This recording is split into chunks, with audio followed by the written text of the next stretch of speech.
On the plane, I said, I'm coming here to be with you.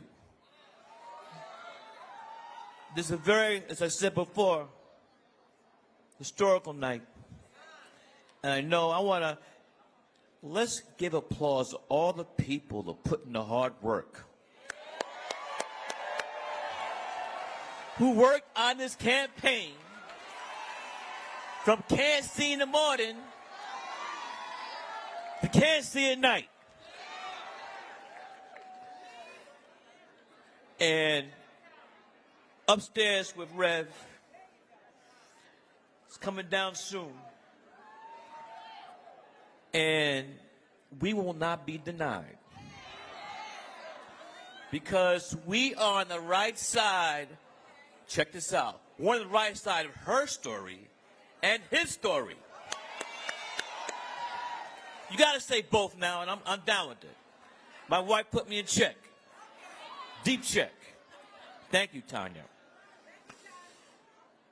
We're in a very pivotal moment in the history of this country.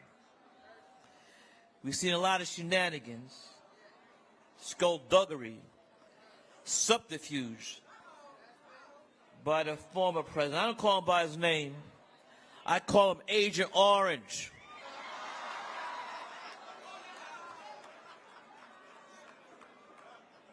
So we can't be led astray, hoodwinked, bamboozled.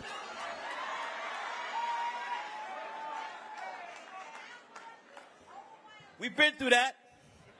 And you know what I'm talking about. We the land of Plymouth Rock. There you go. And so, in closing, the struggle continues.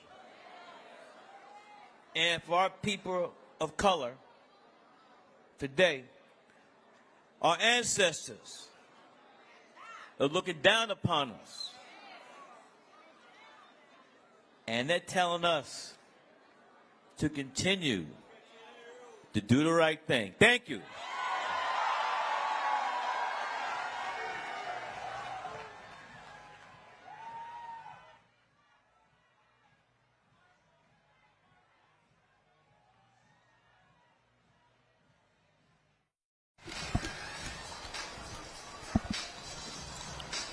Hey, folks, we are live here at the Senator Raphael Warnock Victory Party, the Marriott Marquis Ballroom C here in Atlanta. Spike Lee just finished addressing the folks here.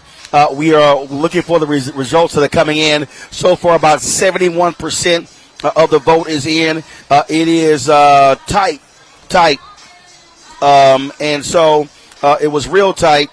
And sorry, Israel Houghton just finished performing, and he said he was calling after me. Saw me walk by. He's rushing off to the airport. I was trying to get him over here, but we couldn't get him. He's flying to L.A.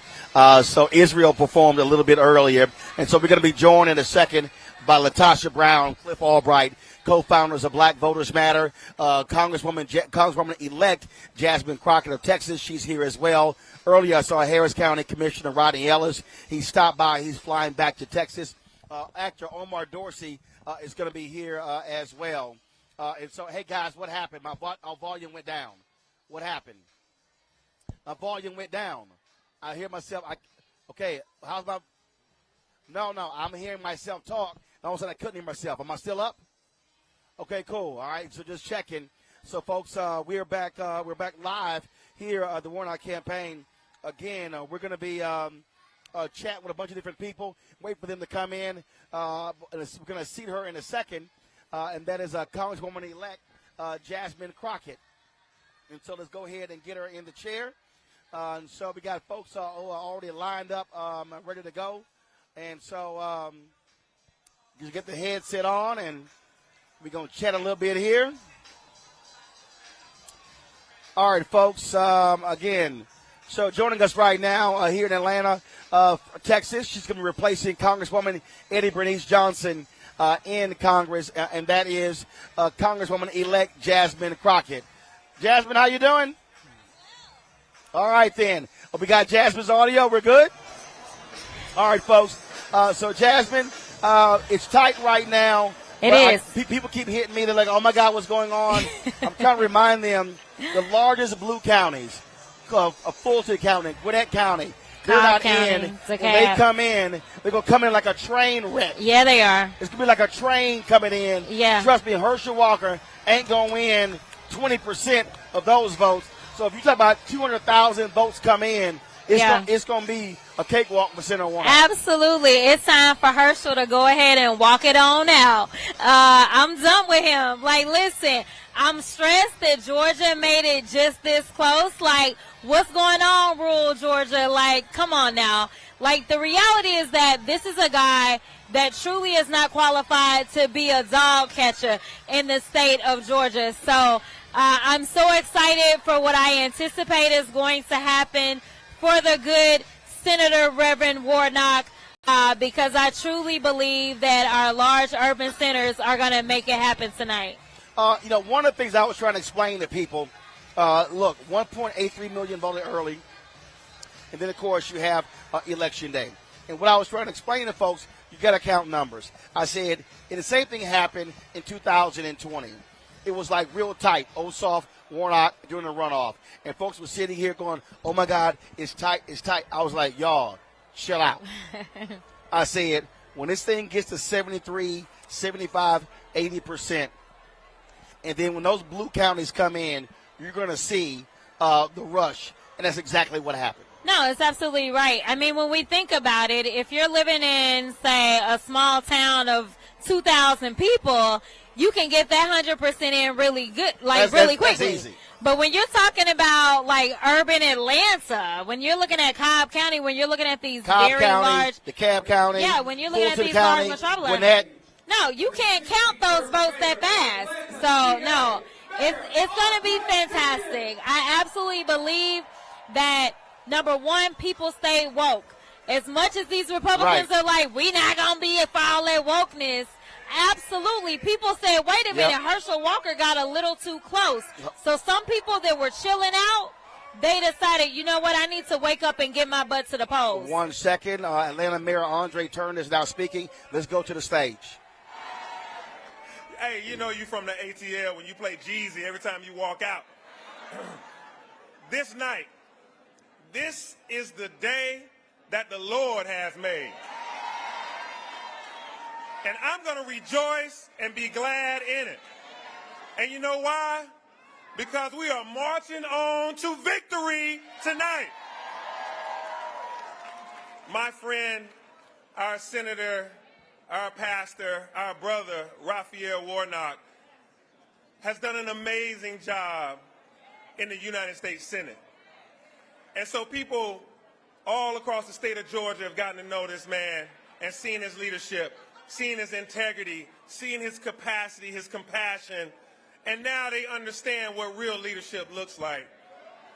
And what I know is that by the end of this night, we're going to be sending back to the United States Senate Raphael Warnock to represent us. And listen, people ask, like, yeah, we know he's cool, we know he's smart, but why do you support him? And so as the mayor of the greatest city in the whole world, I just had to say it, as the mayor of the greatest city in the whole world, you got to have an ally in the federal government. You got to have a supporter that knows what your needs are and help you be able to serve the people of this city by being able to help things happen from the federal government level. And so this group of people, each of you, back in 2021, just a year ago, all of you rose up to be able to send 2 Democratic senators to the United States Senate. When we sent Ossoff and Warnock to represent us, we flipped the balance by being able to also have Kamala Harris there to make that decisive vote. To make that decisive vote in a number of occasions. I'm going to give you 2, because they didn't even tell me how many minutes I got, and I can filibuster with the best of them, but I'm not going to hold you up. I'll give you 2 examples. One is we now have the first African-American woman to be on the U.S. Supreme Court. Ketanji Brown Jackson, and that was done by a decisive vote. Were it not for Warnock being that decisive vote as well, we would not have that happen. And two, the second thing is the American Rescue Plan Act. That vote, the Biden infrastructure plan, were it not for to have 50 United States senators plus one, we would not have the American Rescue Plan. And for a mayor, that means so much. We were able to use those funds to help people that are experiencing homelessness. We were able to use those funds to help to be able to get people from haphazard housing and dilapidated buildings, get them into affordable housing that's clean, dry, safe, and warm. To be able to help people that are starting small businesses, be able to help folks that are in a small business that is just trying to survive COVID. We took those funds that were given to us by the Biden administration because of a decisive vote by Senator Warnock, and we were able to help people be able to get through some challenging times. I'm not talking about somebody that I think is going to do a good job. I'm talking about somebody who does a good job for this city, for this state, every single day. And so I say to you, just like the great Congressman John Lewis, I tell you on this night, keep the faith. I tell you on this night, never give up. I tell you that on this night, victory is ours, and it's going to be a great story to tell. I know a little bit of something about close elections. I know something about close elections, and I know something about never let them see you sweat.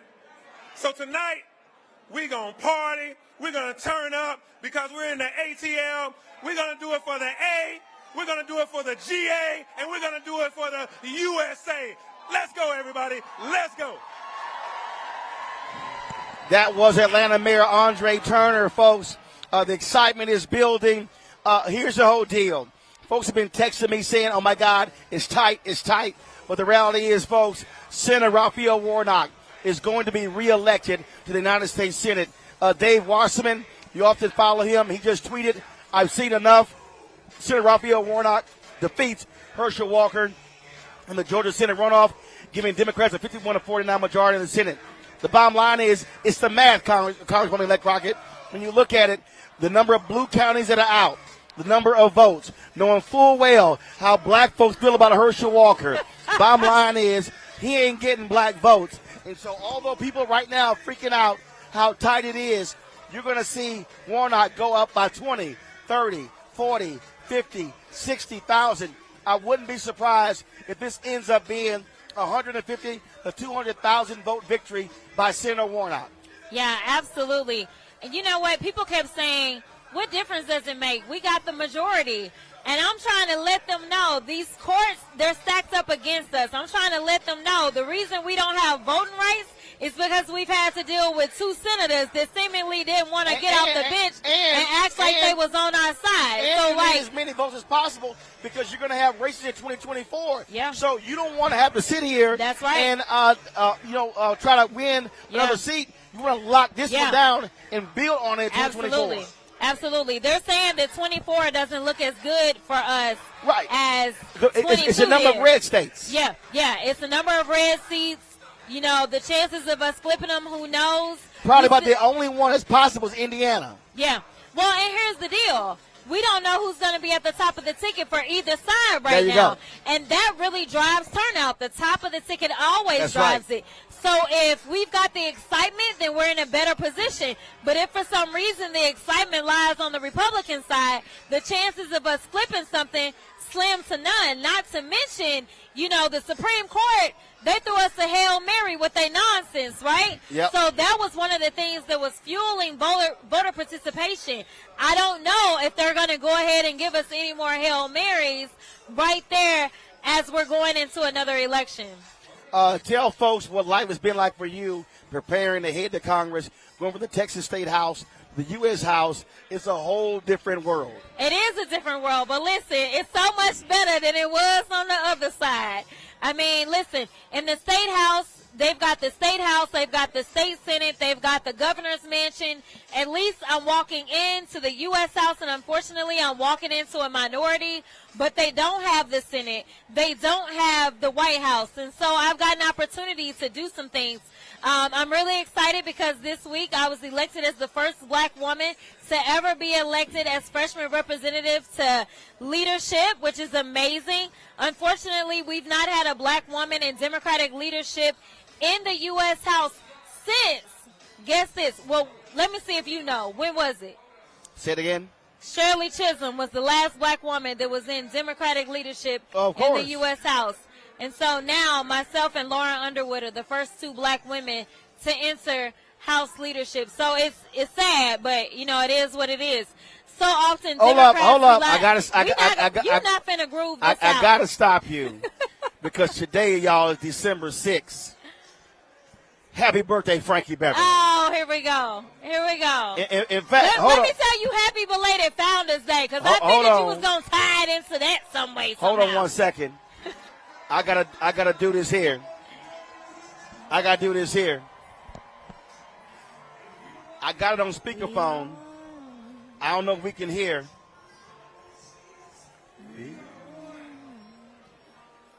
Hold on 1 second, y'all.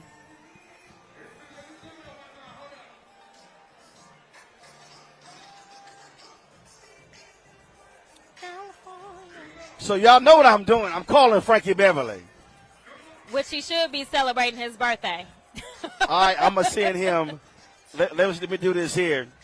I'm going to send Frankie a video, y'all. Y'all see how black I am. California. Yo, Frankie Beverly, I'm live on Roland Martin Unfiltered. We're here at the Warnock Victory Party. It's your birthday. They playing We Are One, so we're to send you a birthday shout-out. I'm sitting here. Happy birthday, Frankie! Congresswoman-elect Jasmine Crockett of Texas. So we just had to send you a shout-out, Frankie, live on the air. Holla, my brother. All right, you were saying. I don't even know what I was saying. Long story short, listen, y'all need to show up. Y'all need to vote every time there's an opportunity to vote. That's all I want y'all to understand from this election. You never know what can happen. Nobody ever saw Georgia going blue 2 years ago. Yep. Georgia went blue 2 years ago. Right now, we're on the verge of making sure that we go blue again. We've got all the power. All you got to do is show up and exercise it. And we can change not only this country, but we can change the world. Absolutely. All right. Congresswoman-elect, we're going to let you enjoy the party. Absolutely. We got other people to chat with. Always good to see you. Thanks a bunch. Absolutely. Thank you. All right, then. All right, Deshaun, go get Mark Thompson, Latasha Brown. Bring them on. Omar Dorsey right there. Omar Dorsey. Right there. Just bring them all in. Just bring them all in. So Omar Dorsey with Queen Sugar. He's taking some selfies. And so here we go. Come on. Come on. Come on. Come on. So, y'all, that's how we do it here. Security sitting there holding folks up, but y'all know how I rock it. Go ahead and take a seat right here. Y'all see my man. He was playing a cool cat who knows poetry on BMF. You see my Queen Sugar.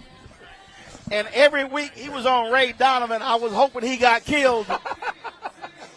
My man Omar Dorsey, what up, baby? What's happening, Roland? How you doing, brother? So, y'all, last time me and Omar hung out, we were in Vegas during the NABJ. I had an extra ticket for Lionel Richie concert.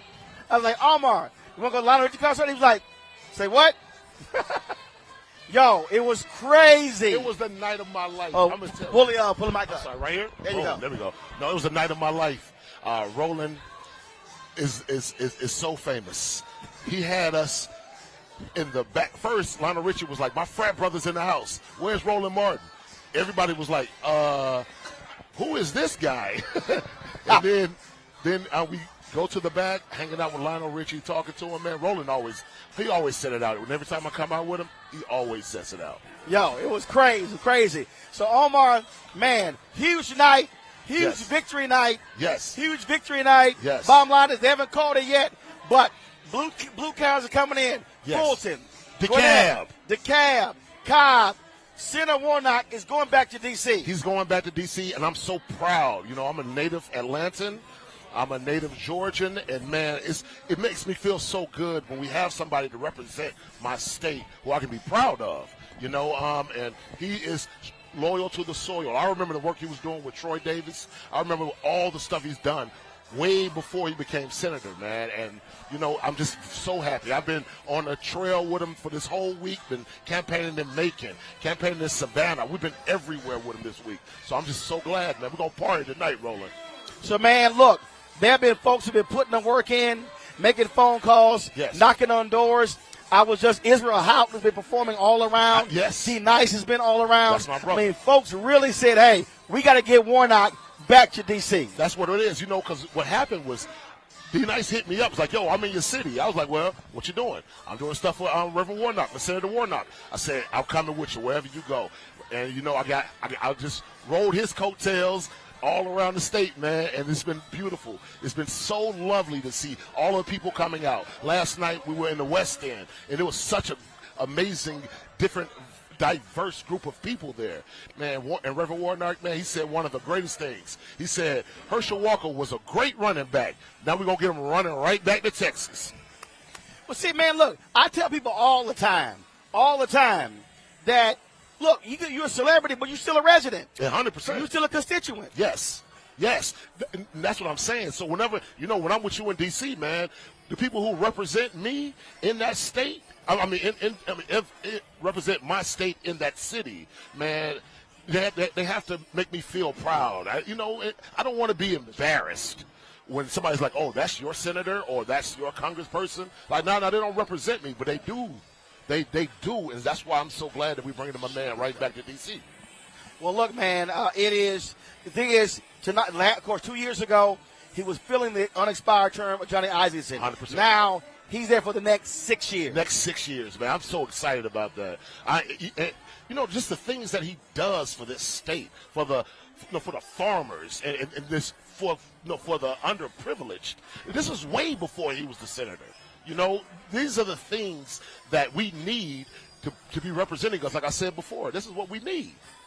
Absolutely, Doc. Well, look, man, it's been fantastic. We've been all over the place, going to those small towns. We've been to Statesboro, Swainsboro, Hinesville, Sanderville, oh, wow. Fort Valley State, Athens, going everywhere. And that was the other piece. You can't just focus on Atlanta or DeKalb or Cobb or Gwinnett. You got to go where black folks are, Columbus, Albany, Augusta, Macon, all those places. All of those places, yeah. Like my wife, she's from Macon. So that is her spot, Bibb County. My brothers are from Augusta. That's Richmond County. We saw those numbers coming in from those two places. We saw coming in from Augusta. From Columbus. And, of course, Warnock from Savannah. And he's from Savannah. You know, so these are the places. It's not, like you said, not just Metro Atlanta. We're talking about a whole state. And I'm looking to see those numbers coming in from all of these different places. Well, man, look, it's going to be victorious. Trust me, this race is over. Oh, yeah. They've been hyping the whole drama. Yeah. All those smaller red counties came in earlier. They had 100%. And like the this blue freight train is about to come through. Listen, when I saw my county, DeKalb County, had 91%, I said, that's what we do. That's it. Omar, baby. Always glad to have you, baby. Always, baby. I appreciate it. Right, on the blackest political show on this night. You better know that. You know it. I appreciate it, baby. I love you, All right. Coming up next, come on up here. One of y'all, come on. Cliff Albright, co-founder of Black Voters Matter, about to join us right now. I told y'all how we do it. We doing this thing, y'all. We doing this thing. So if y'all been seeing the Black Voters Matter ads, we've been running 3-4 times a day on the Black Star Network. They got the blackest bus. But Cliff, you on the blackest show. That's right. We know that, Roland. We know that. Pull the mic up. Oh, yeah. That's right. The blackest show in America with the blackest host in America, Roland Martin. Thank you for everything that you've done. Thank you for all the exposure that you've given to our ads, for being here in the state consistently. You've been a consistent friend of the state. And what it looks like, we've been saying for months now that we won't back down. And now that we're at this point, I think we can clearly say that black folks ain't black down. And that at the end of the day, we're going to be at the heart of this victory for Senator Warnock. That's why I kept telling people, I said, look, if y'all want to go to the Warnock campaign, fine. I said, but y'all got to send your money to our black groups that are underground. Georgia Stand Up, Black Voters Matter. We could go on and on and on because, look, y'all were out there, man, knocking on the doors, going to those places, having the concerts, and going to the hard-to-reach folk where black folks were. Yeah, I mean, I've been saying that we did every form of outreach that we could do. We did probably 10 million text messages. We had digital ads on social media, streaming on your show, reaching black voters 2, 3, 5 times. We had phone calls. We had door knocks. We did smoke signals. Those ravens that they got in Game of Thrones, we were sending those out too. We did everything that we can do to reach out to black folks, and black folks responded. And at the end of the day, at the end of this night, we're going to see, we're already seeing it in some of the South Georgia, Southwest counties. Even if Senator Warnock didn't win, what happened was black folks cut into those margins. And so this drop-off that they were expecting that we would see in black turnout, it didn't happen in the rural counties. It sure didn't happen in the metro Atlanta counties. But, man, this is why I keep trying to explain to folks, you got to be on the ground. Yeah. You got to touch people. They got to feel you. You got to have that one-on-one. The food deliveries. All those things are a way to reach people.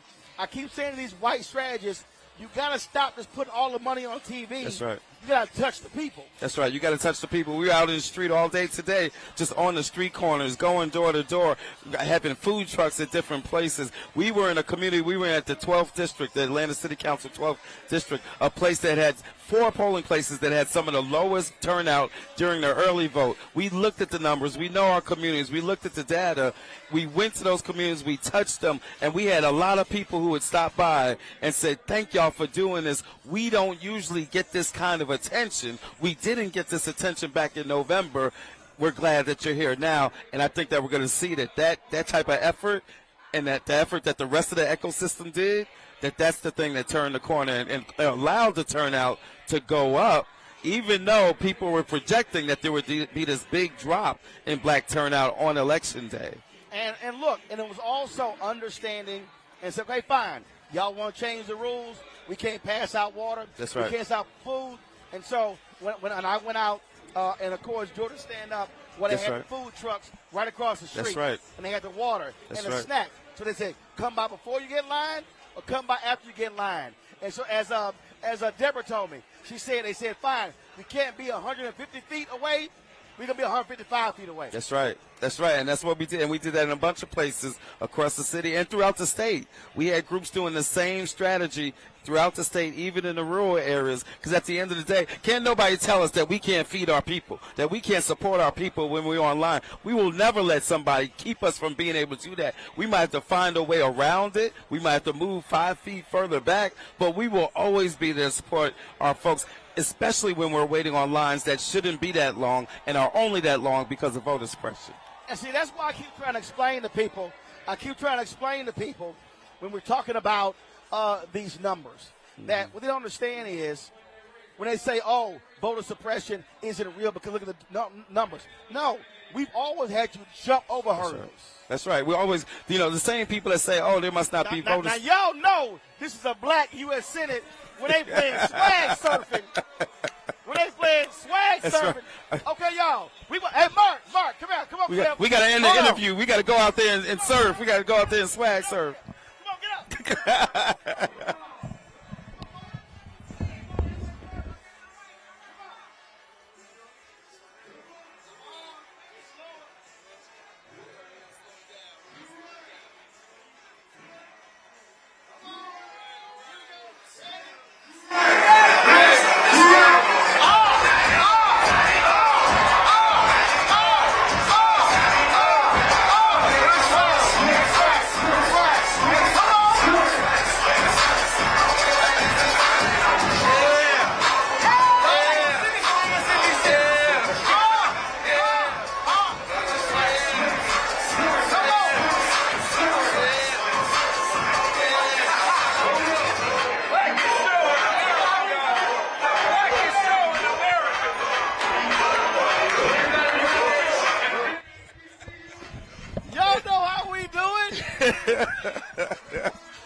Y'all know know swag surfing is the third national black anthem. That's right.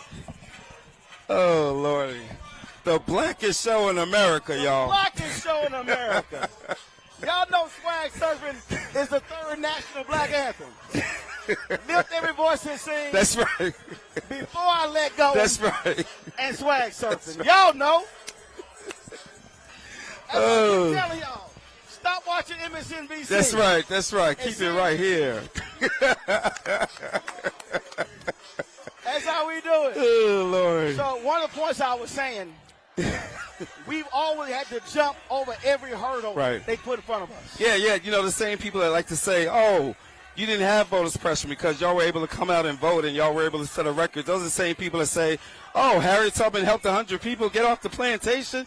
I guess it wasn't that hard to get off the plantation. No, that's not what it means. What it means is that we have always done an amazing job of overcoming obstacles, and the same thing applies with voter suppression. Yes, we set records during the early vote over the past week of early voting, but guess what? When you've got voter suppression that takes you from 3 weeks of early voting to just 1 week of early voting, you better set a record on every day of that early voting. You got to, because you're trying to squeeze all that into a shorter period. So that doesn't mean that the suppression didn't exist and the obstacle didn't exist. It just means that we were able to do an amazing job of overcoming it and that black voters responded. Well, man, and that's what I just keep telling people that, yo, and I keep saying, if we get our numbers to 65, that's right, 70, 75, we can dog walk elections. That's right. That's right. And that's what we had to do. We had to run up those numbers in the early vote. But then we still had to show up on election day, and we did both, right? They weren't ready for us to do both. They said, okay, they may come out big in the early voting. We're going to try to whittle that down. But, you know, even if they come out, we got this election day strategy, and they're not going to be able to come out. We did both. We came out during the early vote, and we came out on early vote. But I think that we got to recognize this, because this is going to be the narrative. And we just talked about it, right? People are going to say, oh, Warnock won. Oh, you had big turnout. See, we told you that there wasn't the voter suppression. And that's important, because guess what? As we go into this new congressional session with now 51 votes, and I'm saying it now, I'm calling a race. I don't care if they call the race. I'm calling a race. Right. And so even if we get to 51, at the end of the day, we still got to deal with voting rights. Right. What's happening tomorrow? You know what's happening tomorrow, Roland. In the Supreme Court, they're arguing that Harper Moore case, which would allow some states, their state legislatures, to do whatever they want on voter suppression without having to be responsive not only to federal law, but not even being responsive to their own state constitutions, not even being responsive to their own state courts. So we've got to keep pushing on this question of voting rights, and we can't allow the fact that we overcame voter suppression in Georgia to let them create a narrative that says there's no need for those voting rights. Well, again, man, we're going to keep that pressure on them and keep pushing. And what I need people to understand is, and this is the last point, and speak to this here, race is over. But this is the end of one process and the beginning of another. That's right. Now, keep the same folk together and now say, do what you said. That's right. Do what you promised. And that's accountability, right? And that's what this process is about. We were saying that to people today. We're not out here in these streets just trying to get you to show up on this election for one race or one candidate, right? We are just as much about what happens the day after the election day. That's accountability. We got to get people to act on these issues that our communities have said we want action on. We've done that to a certain extent over the past couple of years. We've gotten things like infrastructure. We've gotten things like investments in climate. We've gotten things like funding for HBCUs. We've gotten a Supreme Court justice named Ketanji. And so we've gotten some stuff, but we still got to keep pushing to get accountability on the rest of our agenda. That's what this process is really about. All right. Cliff, my man. Always a pleasure, my man. Always, I appreciate always. it, baby. All right. Thanks a bunch. Thank you. All right, appreciate it. All right. Anthony, you have a commercial over there? You have any commercials? All right, so let's do this here. We're looking for one of the speakers here. What's up, Kelly? How you doing? Y'all good? What's going on? Chilling? You gonna chat with me? Don't ask you any hard questions. Put this behind you. Okay. Put this on you. Okay. So you good? Yep. Does it tighten it up a All little right. bit? Yep, just press it down. Yeah. All right, Kelly Fletcher, Tell everybody who are you. Okay. Tell everybody who you be. Hi, everybody. Kelly Fletcher of Atlanta. I'm here for Raphael Warnock. Super excited about its potential, and we're going to win tonight. So everyone here is excited. We want to have the best person in place, for sure. We want to have the best person in place. Absolutely. And so folks are really engaged, really focused in trying to make sure that he got back to Washington, D.C. Right. Talk about that. Talk about the energy after people upset he got to the runoff. But the reality is they were still committed to make sure he won. Right. So I know personally last week I went out to eat, and at the Ponce de Leon Library, the line was wrapped around the building every single day of the week. So I feel like that's showing you how everybody feels, how serious we're taking it. I personally voted at Morehouse as an HBCU grad, North Carolina A&T. I wanted to make sure I voted at a HBCU, and so I know a lot of their students were there as well. So we're taking it seriously, and I think people are doing everything possible to get him in again. Well, it is the thing here. People understood the stakes. They knew Republicans were going to vote for Herschel Walker. Right. They knew it did not matter, and so our turnout was going to be the key. Right. And the bottom line is our folks did their job. Absolutely. There are definitely some people that I can tell have changed how they're voting in the runoff, that voted for Herschel last time, but just kind of having real conversations with people. Everything is not about the traditional campaigning and flyers and everything. That works with some people, but other people need a real conversation. And what are we talking about here? What's at stake? And I think those personal conversations change the game for some people. When we talk about the issues as well, I was spending time in a lot of the rural places in Georgia, and they were all saying Medicaid expansion, right, and seeing these rural hospitals close, and so that was a stark difference between Walker and Warnock. Oh yeah. Yeah, I used to live in Savannah, and that's a big place with a lot of voters that take it seriously. But some of my work has taken me to rural Georgia before. But again, it's those key conversations that explain to people that we, there are different things at stake, and Raphael Warnock is here to help with those things. I mean, talking about farming, he cares about that. He's working across lines to actually really make a difference in that area, and that impacts people in rural Georgia, and I think some people realize that. So, Warnock wins. What do you want him to do? I think What are your issues? My issues. So I care about women's rights a lot. And so I know that as a Christian woman, and for Warnock to be Christian and to care about women's rights is a huge deal. So I do want to hold him accountable personally to see that through and where that takes us. So that for sure. Rural rights, like living in Savannah, there's a lot of people and a lot of meetings. Savannah's not the most rural place in Georgia, but there are people that care about what's going to happen with their land. And so I'm hoping that his rural conversations, his farming conversations are not limited to certain parts of Georgia, that they cover a lot of places in Georgia that have land. And so holding him accountable so people of color have access to own land, to properly use the land, and have access to the grants and resources that everyone else does too. And one of the things that I keep saying, and I almost all the time, is the election is the end of one process, the beginning of another. That we have to continue to be engaged to drive an agenda forward. Right. The voting side of things, that's got to, Stacey's done a great job and really pushed things. We need to make sure that Warnock, after winning in Ossoff, continue to make sure that those rights are in place on the level that they can, to make sure that all Georgians can vote, but all Americans can vote, and to be, voting in that way when they're in D.C. All right. Yeah. Always good to see you. Absolutely. Great to see you, too. It's always good to have a good party back here. Yeah, it's a great party. It's very Atlanta, and you're welcome in Atlanta anytime. You know it. I appreciate it. All right. Thank Thanks you. so much. Absolutely. Mark Thompson is about to join us. Okay. Come on, Mark. There we go. I see you on the dance floor real soon. Come on, Mark. You didn't tell me I had to be ready. Huh? So you didn't tell me I had to be ready. Oh, that's yours. Sorry. Did I put mine on? You got your phone? I got Mark, mine. take a seat. All right. See you later. See you later. Thank you. All right, anytime. All right, Mark Thompson, the host of Make It Plain. He joins us right now on the blackest political show, the blackest election coverage out here. Ain't nobody else doing like us. No, no, indeed. Just waiting for the final tally. Warnock is going back to D.C. Yeah, and some people who we know and trust. First of all, thanks for having me, and thank you for your coverage and allowing us to swag surf with you. Some people we know have already called it, so it's kind of being drug out. We know the other counties are coming in. We know that they are favorable to him and to the to his electorate, his voting base. So I think it's a wrap. He's going back.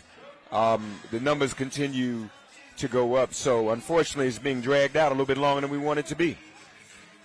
The thing that is key here, black people show up. Yeah. And this is what happens when we're on the ground, active, focused, and our grassroots groups are activated and reaching folks where they are. That's right. That's important, especially when you consider the fact this is the 5th time in 2 years African-American voters and all voters have had to vote for this seat. And so it's really quite an achievement that black voters overcame several obstacles. First of all, we talked before about the mainstream media is pushing this narrative of this big red wave. That was to discourage us from voting. Didn't work. Then we know there's a level of fatigue, especially in Georgia. People in Georgia have had to go vote so many times. This runoff situation, y'all, something's got to be done about that. This is crazy. And Warnock has had to go through this, the runoff at least twice already. Right, so this is his 5th election. This 5th election in 2 years. So obviously people are going to be fatigued, but we proved that people will still come out to vote when their well-being, when their lives depend on it. And the most important thing, Roland, I think the thing we always have to remind people of, we ran into a couple of brothers on the street. I've been out with Black Voters Matter doing canvassing. We ran into a few brothers on the street who said, voting doesn't make a difference. And I said to them, when you don't vote as an African American, you're really voting, because your lack of presence for who you want to vote for actually benefits the person who you otherwise wouldn't vote for. That helps. So just hypothetically, if you don't vote and you don't want Herschel Walker to win, when you don't vote, you help him to win, and vice versa. So I think that's a message we've got to continue to push with all of our people, that a no vote is really a vote. And so you might as well go and vote for someone you know, someone you support, someone's going to make a difference. And it goes without saying, Raphael Warnock will help us get what we need to get done in terms of restoring voting rights, John Lewis Act, police accountability and police reform, restoring women's bodily autonomy. All of these things are important, and he'll be able to help us do that. So this is a good day. So the thing we have next is, again, he wins. You go back 51-49. Democrats had that one vote margin. It's not 50-50, which also means that Vice President Kamala Harris doesn't have to always stay in D.C. Right. to vote. She now is also freed up to move out the country more. Part of the reason why she couldn't travel a lot, good point, because she'd always be there to break a tie. That's right. She had to be present, and that probably hindered her. Some have complained that she's not been as visible. Her portfolio has shrunk. Really now there's no excuse for the protocol, because she doesn't have to be there as much. And for the White House to release our sister to go and be more visible and do some of the things she needs to do. Now, I'm going to say this, and I've said it before. Most vice presidents, as soon as they take office, there is some type of runway in place, right, for them to ultimately succeed the incumbent president. And that should be no different for this vice president. She shouldn't be disqualified from that just because she's a black woman. And so now there's no excuse. We want to see more Kamala Harris, want her to build her profile so that whatever happens in 2024 and beyond, there's no reason why she should be disqualified from running for president. Is this the blackest campaign victory party you've been to? Yeah, it's very black. Music's black, we dancing up in here. This is a great celebration.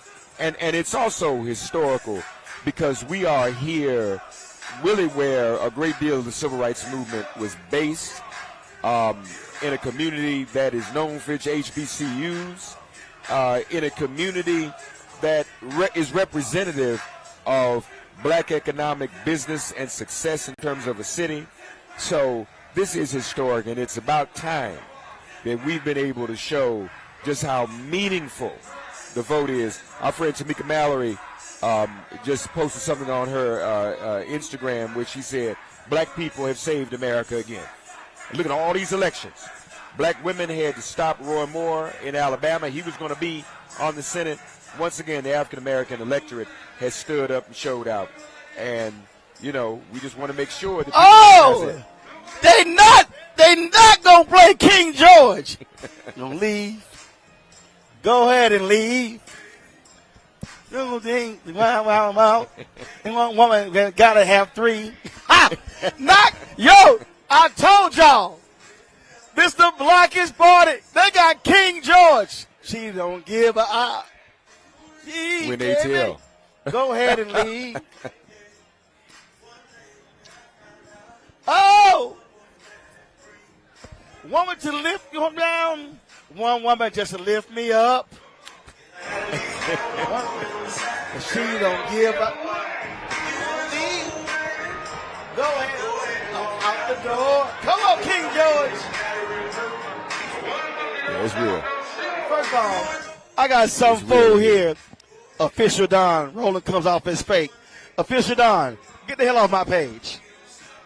Oh, gotta keep on rolling. Oh, you gotta keep on going. Come on, y'all. Oh, yeah. Come on, look. Oh, they got King George. Natasha Brown, ladies and gentlemen. Dance with Roland Mark live on the Black Star Network. Amen. Lord have mercy.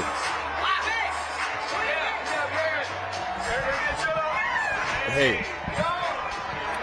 Mark, I gotta get you up. We got the mayor here.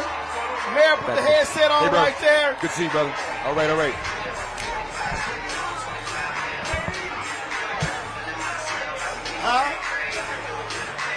Take a seat right there, Mr. Mayor. Put it behind you. You have some cushion. Okay. Mayor, I was just saying, this is the blackest victory party ever. First of all, we got the blackest show. Yeah. We were swag surfing early. Swag surfing up in here. You ain't going to see that on MSNBC and CNN. They can't keep up with this crowd, man. The Roland Martin Show, all of us here in the ATL, swag surfing. And you can tell, we ain't got no one camera. Oh, yeah? See, they got that one camera over there. Yeah. Now, we brought the whole thing. Oh, my God, man. Y'all got all the cameras, bro. I see it. Y'all live in 4K, 3D, and all that. That's it. Man, folk been texting me all night. Oh, my God, it's close. I said, chill. The train is coming. That's right. Listen, I'm over there looking at the county breakdowns. DeKalb County is still at 70, 80%. That's 20% more in one of the largest counties in the state, and it's mostly Democratic. It ain't like Herschel going to be getting. That's right. Herschel ain't getting that. And then Chatham County, where Warnock is from, which is Savannah, they are still sitting at like 75%. So we got some really important Democratic, mainly majority black counties that are still outstanding. Herschel ain't going to get this thing done tonight. No. It's going to stay Warnock. Well, first of all, I just saw it. Warnock up 1,900 votes. And I told everybody, y'all, it's going to go 10,000, 20,000, 30,000. Because 2 years ago, same thing. Folks were stressing. I said, y'all. The train is coming. The train is coming. I said, the train going to come on time. Yeah. And when that train come through, I said, y'all going to be like, oh, that. Yep. I said, Fulton, Gwinnett, DeKalb, Cobb. And Clayton. Yep. Clayton. We get them folks in, it's a wrap. And so, if he didn't have a 200,000 vote lead, yeah, he need to be way up before them people come in. right? And so our people here in Metro Atlanta are doing our job, man. We knocked on doors. We went out there and made phone calls. We sent text messages. We were out rallying, making sure people knew, because this is a different kind of state. You have to vote twice. And you think about how hard it is to get people out to vote. But in Georgia, we have to do it twice when we have a runoff, which means we have to motivate people again, educate them, inform them, and then tell them what the consequences are. And so as a mayor, the consequences are steep. In a Democratic city, but in a state that could go either way, you need to have an ally like Raphael Warnock up in the U.S. Senate that makes things happen for the city. And so, but for Raphael Warnock, we would not have Ketanji Brown Jackson, our first African-American U.S. Supreme Court justice. That vote took place here because Warnock and Ossoff. And then the American Rescue Plan Act, where cities like mine had millions of dollars to help with COVID relief for homeless, for small businesses, for affordable housing, also for public safety, on and on and on. I could talk about how impactful my friend Raphael Warnock has been. And so tonight we got to go home with the victory trophy so that this man can go back to the U.S. Senate representing Atlanta, representing Georgia, but representing the United States of America. One of the things that I keep trying to do, I know they did. You see this? This is the ATL, bro. Yo, this is the ATL, they haven't played man. too short. When you playing this kind of music at a victory party, now I know at many victory parties they're playing the Bee Gees, right? And they're playing Bono and U2, and I y'all love gotta them understand. too. The man's a Kappa. I'm an alpha. So y'all know I want to hit that A step. Founders Day was 2 days ago. I saw your post. It's a little hard when that come on. You are So you know. Hey man, it's the HBCU headquarters, man, of the United States, man. Well, the point that you were making, I tried to explain to our people. We got to connect the dots to understand how DC Power drives Georgia, drives Atlanta, drives South, full South. Yeah. Because, and too many people like, man, except on man, I'm like, no, you don't understand. There's a direct relationship. You just don't understand how it's linked. Yeah, it all works together. You want to have political friends and relationships across the country. What's going on? What's happening? Oh, we up. We way up. Like we said, we have done our job. Warnock has done his job. And the people of this state are making a clear decision. Even though this state was red at once, now we're back blue, in my opinion. And now you see what it looks like. And then, I mean, to be frank with it, man, I'm on the Roland Martin show, the Unfiltered show. And I own it. It's a slap in the face for them to put what they think was just a black man up against a black man. Right. Black people. Woo! They called it. Boom! They called it. Right now. Right now. Right now. Woo! Boom! Let's go. All right, Roland, I got to hit the stage. Hey, man, we did our job. Yes, now, sir. Man, I do appreciate it. All right, now, appreciate it. Now, when all your viewers come to the ATL to visit their cousins, they got a mayor named Dre, and they got a U.S. Senator named Raphael. All right. All right, baby. I appreciate it. Appreciate it. Latasha, we told y'all this thing was over. We told y'all that train was going to come in. We told y'all an hour ago this was over. We told y'all an hour ago this was over. What did we tell y'all? Oh! All we do is win. What? Yep. Thank you, yes. Everybody hands go up. And they stay down. And they stay down. And they stay down. Up, down, up, down. All we do is win, win, win.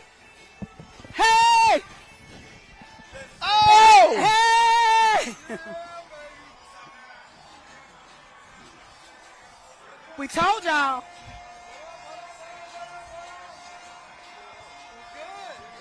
Let's go. I'm trying to tell y'all, Natasha Brown, co-founder of Black Voters Matter, black folks did they damn thing. Black folks did their thing. We told them, don't come play at us. They underestimated us. They underestimated our power. They thought all they had to do is get a black face to put on a white agenda, flank him, and because he had ran a ball, that in some way we were going to support it. And what we did is we showed them, don't play with us. Don't play with us. Don't play with us in GA. And our folks, look, they were in those lines. They showed up doing early voting, and they said, well, the GOP going to turn out on election day. Oh, no, we did our thing. You know, but part of it is we also were responding to the voter suppression. That at the end of the day, there were so many barriers that we actually had to deal with in this particular election. You know, in the last time when we voted, in 2021, we had 8 weeks that we could actually vote, early vote. And 8 votes before the election.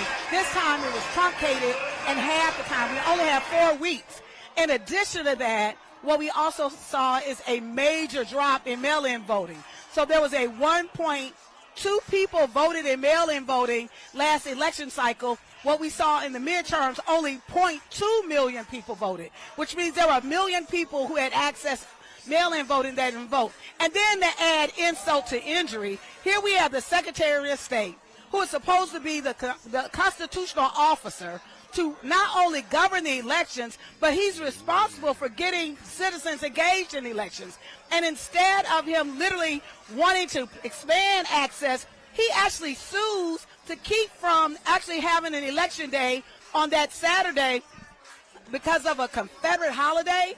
You know, and so I think that, and then the Warnock campaign and others actually sued the state, and as a result, we actually had early voting, and over 90,000 people voted on that day. That whole weekend, we broke records. And so I think that black folks sent a message loud and clear that, one, we will not allow you just to suppress our vote. That, two, you can't just pick a candidate with a black face and think that it can run a ball and think that in some way we're going to go for that. And number three, that we have real serious policy concerns in our community and that we're going to stand up. Black folks showed up and showed out. So I just want to thank you. Thank you, Georgia. We did it. Well, and the thing is, they thought after 2020, this ain't going to never happen again. Absolutely. We're going to change the law. Absolutely. To stop y'all. No, didn't happen. Because we keep coming. We keep coming, and I think that's what we have to recognize, that this isn't just about participation. We have to be relentless as the other side is to help suppress us voting, to try to suppress our vote. We have to be more relentless in making sure that we get out the vote. Because this isn't just about participation, as you know, Roland. This is really about power. And this is around how do we stand in the fullness of our power, our collective power, and literally push back those that seek to try to marginalize us. You know, the thing that I just try to keep getting our folks to understand is if we would just believe in us. Oh, that is the issue. If we voted at 65 and 70 and 75% of our numbers, we could sweep this state. Oh, absolutely. And sweep other states. Absolutely. This isn't really about the candidate or the parties or the campaign. You know, as one of the phrases that we use for Black Voters Matter is, it's about us, because that's fundamentally what we believe, that ultimately when we show up, we win. Part of the voter suppression wasn't because we were losing, it's because we were winning. And I agree with you. I don't think that the biggest issue is to get us to believe in this system. We know that this has been a racist system that has marginalized black folk from the time we've been here. We know that there is still within every single system was built to protect white interests. We understand that. Our goal, particularly at Black Voters Matter and our Action Fund, is to get black folks, to remind black folks to believe in us. Like, we should be supporting black media, right? That's why I'm so happy that we're here because you provide a platform for us where we can be unencumbered, we can tell the truth, we can share our analysis in a way that really speaks to our perspective. We also need to make sure that we understand that when you are a minority group, that your power is your collective power. That when we show up in numbers, that's what makes the difference. And so that's another thing that I think that we've been able to drill and organize around in Georgia. And then I think our message in Georgia has been very clear that this campaign is really about us, that we're going to send a message that if you come for us, we're going to treat you accordingly. If you come for us, we coming back, and we coming back strong. And see, that's the thing for me, that when our folks believe, when we believe, and they see it. So here's my deal, black folks. We showed it in 2020. That's in right. Georgia, Biden and Harris, with Ossoff, with Warnock. Now you come back 2 years later, and you do it here. And the other thing is this here. This election here should send a signal to those white Democratic media strategists who pissed off the Mandela Barnes campaign. Right. They ignored Milwaukee. Oh, they could have won that. Sheriff They could have won Beasley's North campaign Carolina. Could have won that. Absolutely. They made no effort Right. to activate the black base. That's right. Because, there's a difference. Let me tell you about. And Tim Ryan That's right. did not target black people in Ohio. That's right. Go ahead. I think that's the difference with black folk. If black people only supported or only engaged what was like an obvious win for us, what would we have supported? And we need the black candidates to damn it say, right. hey. We need the black candidates to actually say that part of my base, who is going to carry me over, who my foundation is, are black voters. And so what we often see is just as you talked about, we see white consultants from the Beltway to actually make these decisions on telling candidates to spend all of their money on air. Right, when you've got to have not only an air war, this is an air war and a ground war. You've got to feed the ground and the field and also make sure that you're in the air. But even when you're in the air, who are you talking to? That's when right. I talk to young voters are not looking at network news. That's right. Or mainstream news. They're looking at the internet. They're getting their news from the internet. My niece told me the other day, I asked her how she was getting her news. She said TikTok. I was like, TikTok? Right, so there's unconventional ways that they're actually getting their news, and we actually have to be able to speak to that. And I think that we understand the nuances of how to communicate to our people. We understand the nuances of what to communicate to our people. And over again, what we have shown is that when we're leading those processes, bam, we get it done. Look, here's a perfect example. We came on live an hour ago. 1,100 people. We are now at 8,400. That's just on YouTube. I'm not including the app or Facebook and the rest of them. And the thing, and this is the other piece that matters. Spike Lee flies in. They tell me he's coming. I hear Spike. Spike comes by. Omar Dorsey comes by. I hit the mayor. He comes by. You and Cliff and Mark.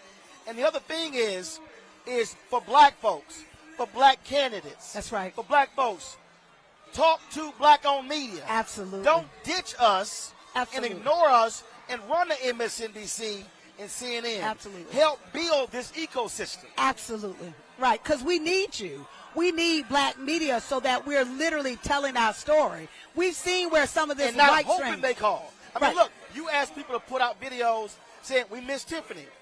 Well, here's the deal. Tiffany got fired by MSNBC. Only person who can fire me is God. Say it. What you say? I think that's a word. That's a word, Roland. Come on, what you saying? I mean, but that's the I whole understand. point. And so we cannot, I just keep saying, we can't be in a position where we're asking somebody else, please, baby, please, can y'all put us on?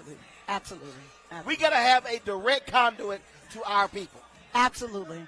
I think this is the evidence of it. I think when you look at the Black Star Network, I think one of the beautiful things that you've done, Roland, is that the community actually rallies around, and you gave an opportunity for us to support you. The one thing about black folks, and I've actually done a lot of work in philanthropy, is that we're actually giving our income. We're one of the largest givers in the country. Yeah. Right? Normally we give to the church. Right. Because that's an institution that we have history with, that we're identified with. And so we really have to recognize and understand that black independence means black freedom.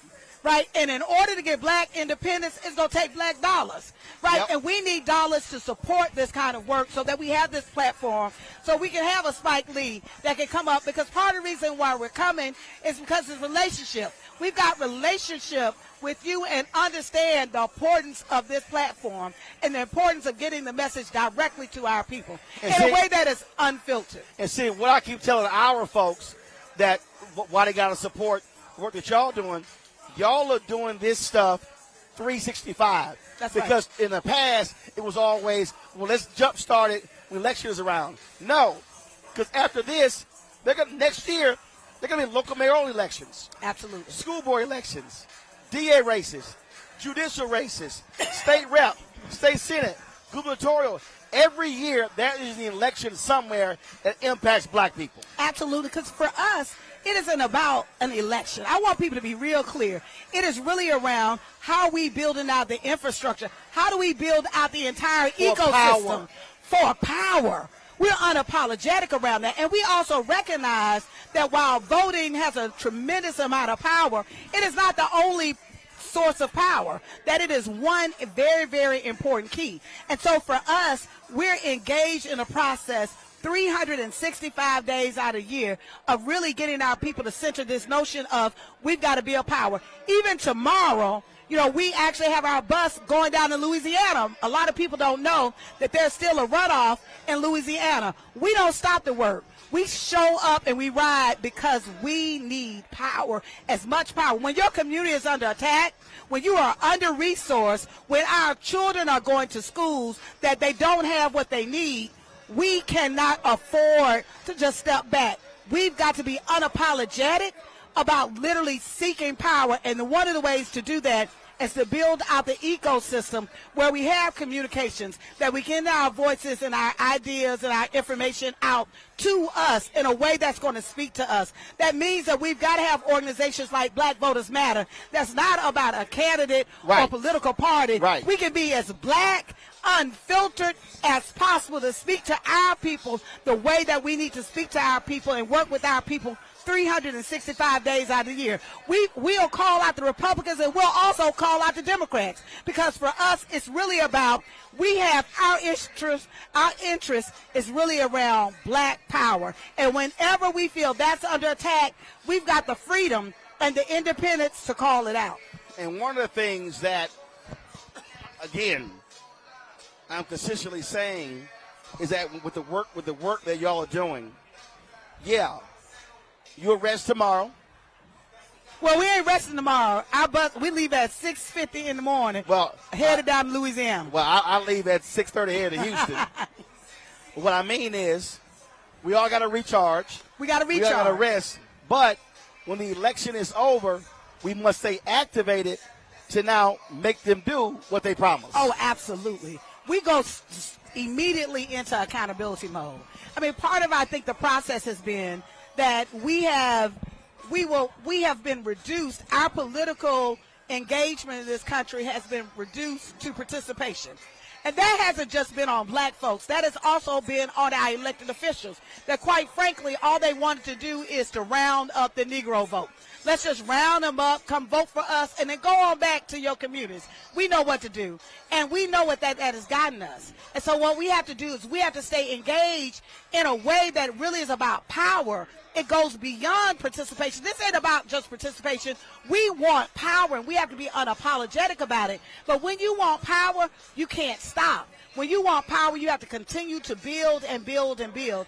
And that's what we've done. We actually, when Cliff and I started the organization in 2017, we didn't have any money. right? We started with, I think, $1,200, our first donation, and then we wound up in getting engaged in the Alabama election, where we raised like $200,000 in 9 days and gave that money out. But we were very clear that we wanted to create Black Voters Matter Fund, an organization that would support and put money on the ground to grassroots groups.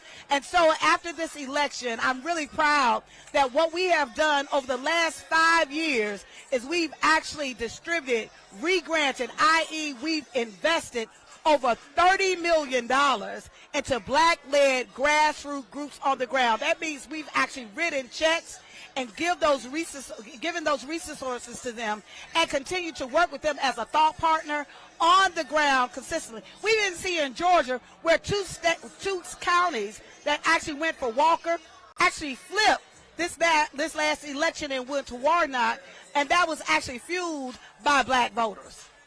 Well, look, y'all are doing the work, and I said it before, folks, when we launched this show, Ask Me, Lee Saunders was our first partner, and we launched it. Black Voters Matter has been a partner from the beginning as well, along with Melanie Campbell, Reverend Dr. William J. Barber, and I appreciate it because, again, I tell folks, it's like what y'all do. Y'all, this stuff ain't free. This ain't free. Like the travel, the per diem, the staff, these cameras. That's right. I keep telling y'all watching at home right now, literally what's sitting before you right now is about $150,000 worth of gear. And so that's what I'm always trying to explain to our people, that we can't keep saying we need it if we don't fund it. Right. When we got it, right, we got to sustain it. Right. And that's the key. So the work that y'all doing is phenomenal. And so congratulations. An amazing, amazing general election, this runoff election. I know y'all leaving early. Next year y'all going to Louisiana. What's happening there? In Louisiana, there's a runoff. There's a local there's a runoff happening in Louisiana in this last election. That the election is on Saturday. And so our people are out. I'm trying to get enough energy to get my mind right to figure out how we're going to go this next week. But we're going to, my brother Cliff always says, start strong, finish strong. So we're going to finish strong. Now, I'm going to give me some sleep, right? I'm going to give me at least one spot treatment. Wait a minute. One spot treatment. Look, that's why I had to get the sleep ring so I can literally track my sleeping stats so I know if I'm getting the right rest. Because same thing. It's been crazy the last 3 months. We got to get our rest. We got to get our rest. But I do want to say to Black people and the Black folks that are watching this, because oftentimes we hear kind of critique of what Black folks don't think and what they don't do. Y'all, we are the bomb. I just got to say, that's right. Black folk got it going on. Given all that we have experienced in this country, right, given all the barriers, we continue to rise and rise. And so there have been so many, not only the Black voters in Georgia, but there have been so many people who have come to Georgia to support us, to help us, to volunteer on the text messaging campaign. We've texted millions of people. There have been so many folks who have actually come and volunteered and even provided their platform for us to get our word out. So I want to say to you, Roland, thank you, brother. You always create a space for us, and we're grateful to you. And I want to say thank you, Black people. Thank you for believing in the power of Blackness, standing in it, feel blessed by it, and keep it going, y'all. We won't black down. Well, Tasha, always good to see you. Good Great to see job. you, brother. I appreciate it. Thank you. All right, folks. Demario's going to come over here. Demario, take a seat. Tasha, I appreciate it. Folks, we are, look, y'all. I am, tell Demario, come on. And I'm going to say this, and I'm being serious, y'all. I'm almost in tears tonight because this is precisely why I created this show and why I created this network. And I'm going to give y'all the giving information. I appreciate y'all giving on YouTube, but I need y'all to give to us direct so we get 100% of the money. I'm going to check in money orders, P.O. Box 57196, Washington, D.C., 20037-0196. It's like 8,000 of y'all watching. Y'all, give the Cash App, $RM Unfiltered. PayPal, R Martin Unfiltered. Venmo, RM Unfiltered. Zelle, Roland at RolandSMartin.com. Roland at RolandMartinUnfiltered.com. I wasn't joking when I told Latasha, this is $150,000 worth of gear. Staff, SUV rentals, hotels, food, thousands of dollars. And so, and literally, I sent somebody a text, and I said the Cash App is $RM Unfiltered. And I sent somebody this text, and I was dead serious when I said I was almost in tears while Latasha was talking. Because I need y'all to understand what y'all have witnessed tonight. The election of a black United States Senator, the re-election. But the show that you are watching right now, you're not getting this from ABC, from CBS, from NBC. More black people watch MSNBC than any other network. You ain't getting this. You damn sure not getting it from CNN. And damn sure not getting it from Fox News. No black cable network is live right now. BET, nope. TV One, nope. BET Her, nope. Clio TV, nope. Aspire, nope. Y'all let me know if Revolt is live. I've looked around. We're the only black-owned media outlet. The Griot TV, nope. Tonight, Spike Lee, Omar Dorsey, Tiffany Crutcher, DeMar Solomon Simmons, Congresswoman-elect Jasmine Crockett, Cliff Albright, Latasha Brown, Mayor Andre Turner, Kelly Fletcher, black folks speaking on this election, black folks analyzing this election. My allergies are kicking me up. Black folks speaking to our issues. You cannot say that this show, quality-wise, is secondary to any of them. You cannot say that. Ain't secondary at all. From how we look to the content. And the key is we are not afraid to be black. We're not scared to say we're black.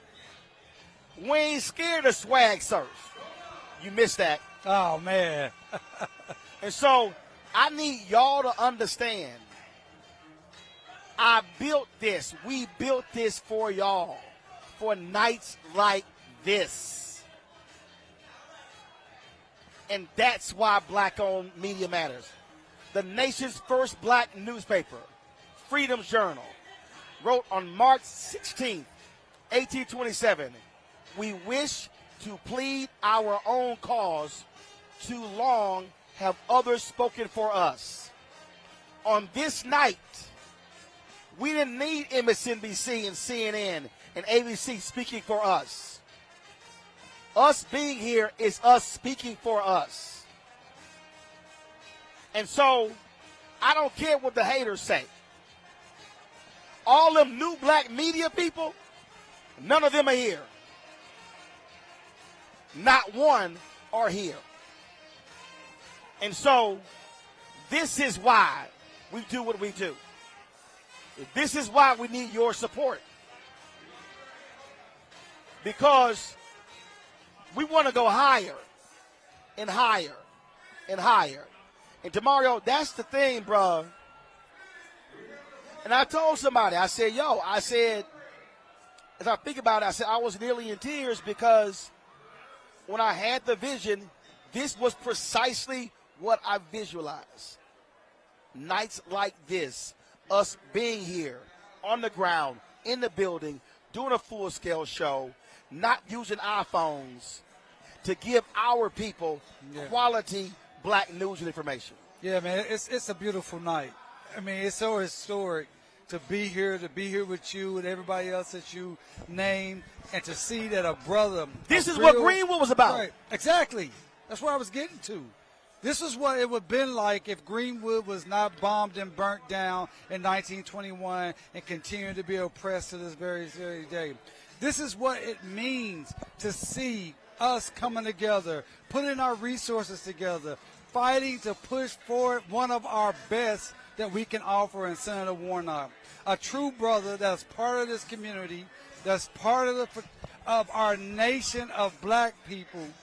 And it just says something to be here and to see black and white and Asian and men and women, Muslims and Christians and everyone being excited to be represented by our brother named Senator Raphael Warnock. Someone we can be proud of and someone we can push to continue to push policies that we need. Because it would have been a travesty if we would have been talking about the other. With Herschel Walker being elected, that would have been an embarrassment to our people each and every day. But to be here, Roland, for you to bring this for the world to see that we have talent, we have skill, and when we have the resources, we can put on the very best productions as anyone else. That's what this night is about overall with you, with Black Voters Matter, with all the people you talked about, with the Warnock campaign. I mean, he had black people in his campaign at high levels, and that made a difference.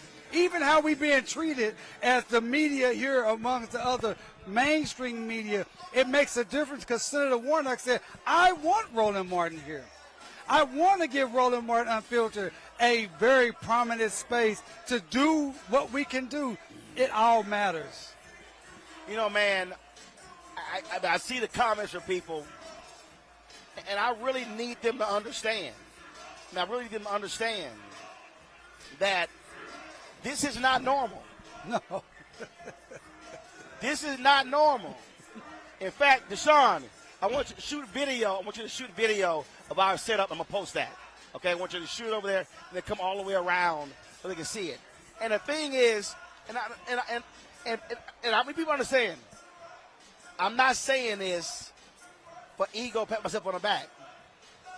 But black media should be here. Absolutely. Black newspapers, we should black not, networks, black radio. I told DeMario and Tiffany earlier when I ran the Chicago Defender. Hey, hold on. Get this lady a vacation. Get this lady, Latasha Brown. She needs a vacation. This sister may be single-handedly with her partner, Brother Cliff Albright. They have made this happen. Latasha's going to be on the beach real soon. She deserves it. She deserves it. I always see her beach photos. Yeah. She's going to be on the beach somewhere. You ain't got to worry about that. But here's a perfect example, y'all, of how I need my black newspapers. Yep. To understand the moment. Yep. 2004, I'm in Chicago. I just took over as executive editor of Chicago Defender. We all knew Obama was going to win. So I had 1,000 copies of the front page of the Defender. Mr. Obama goes to Washington. The movie Mr. Smith Goes to Washington. Right. So when they call the race, we pass it out to folks all in the room.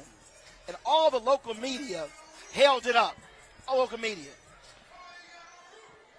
Why didn't a single black newspaper think to do the same thing?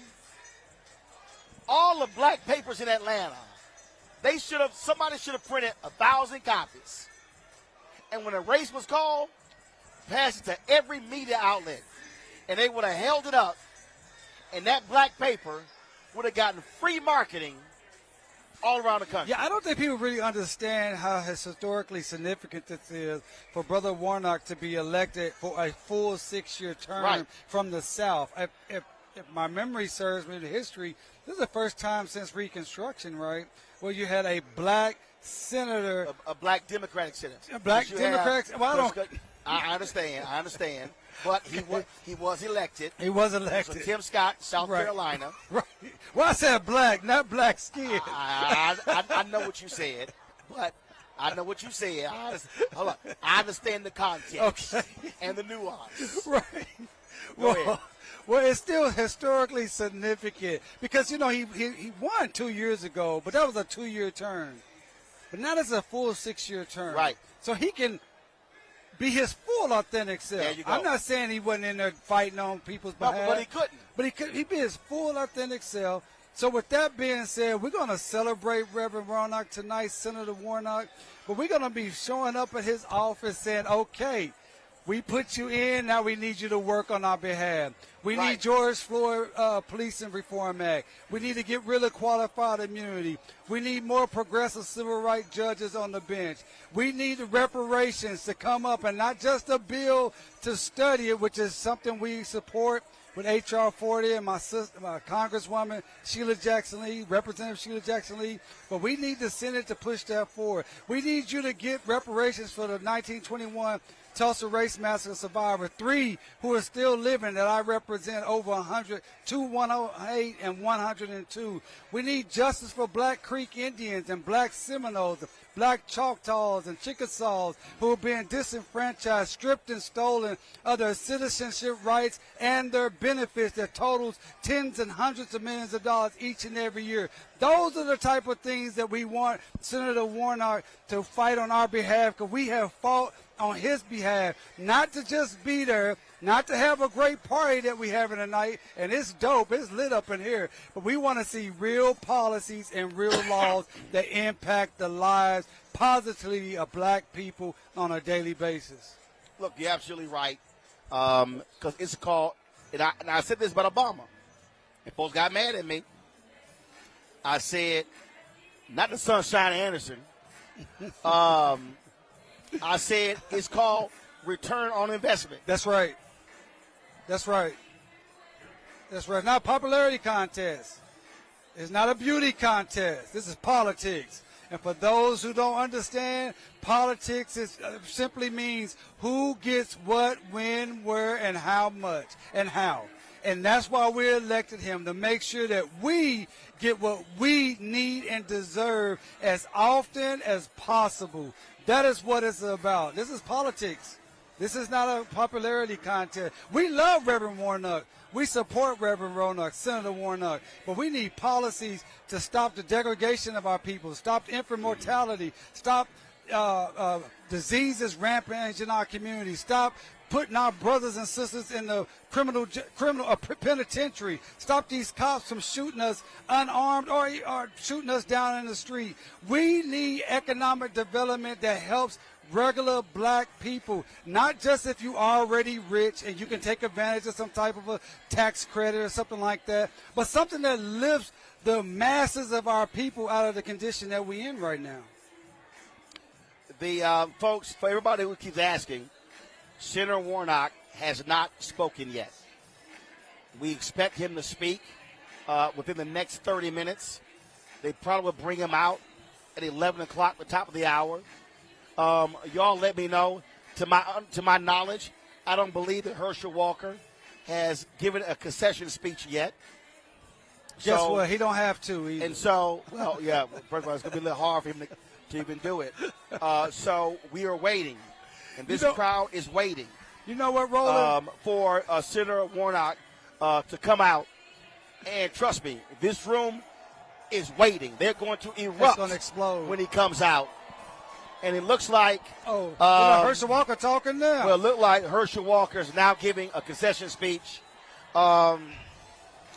We ain't carrying it.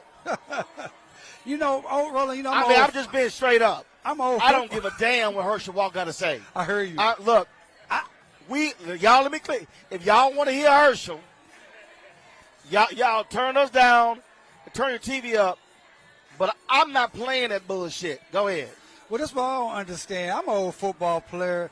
I don't understand why people got to give a concession speech anyway. You lost, period. You don't have to get up there after you get beaten in a football, basketball game and stand up and say, I recognize that such and such beat me. Hey, you have less votes. That's all it is. So concession or not, you lost. Herschel's a football player. He was a really good one. I really liked him when he was just a football player. He understands what it is. He didn't have enough points on the board. Warnock had more points. He lost. End of story, period, point blank.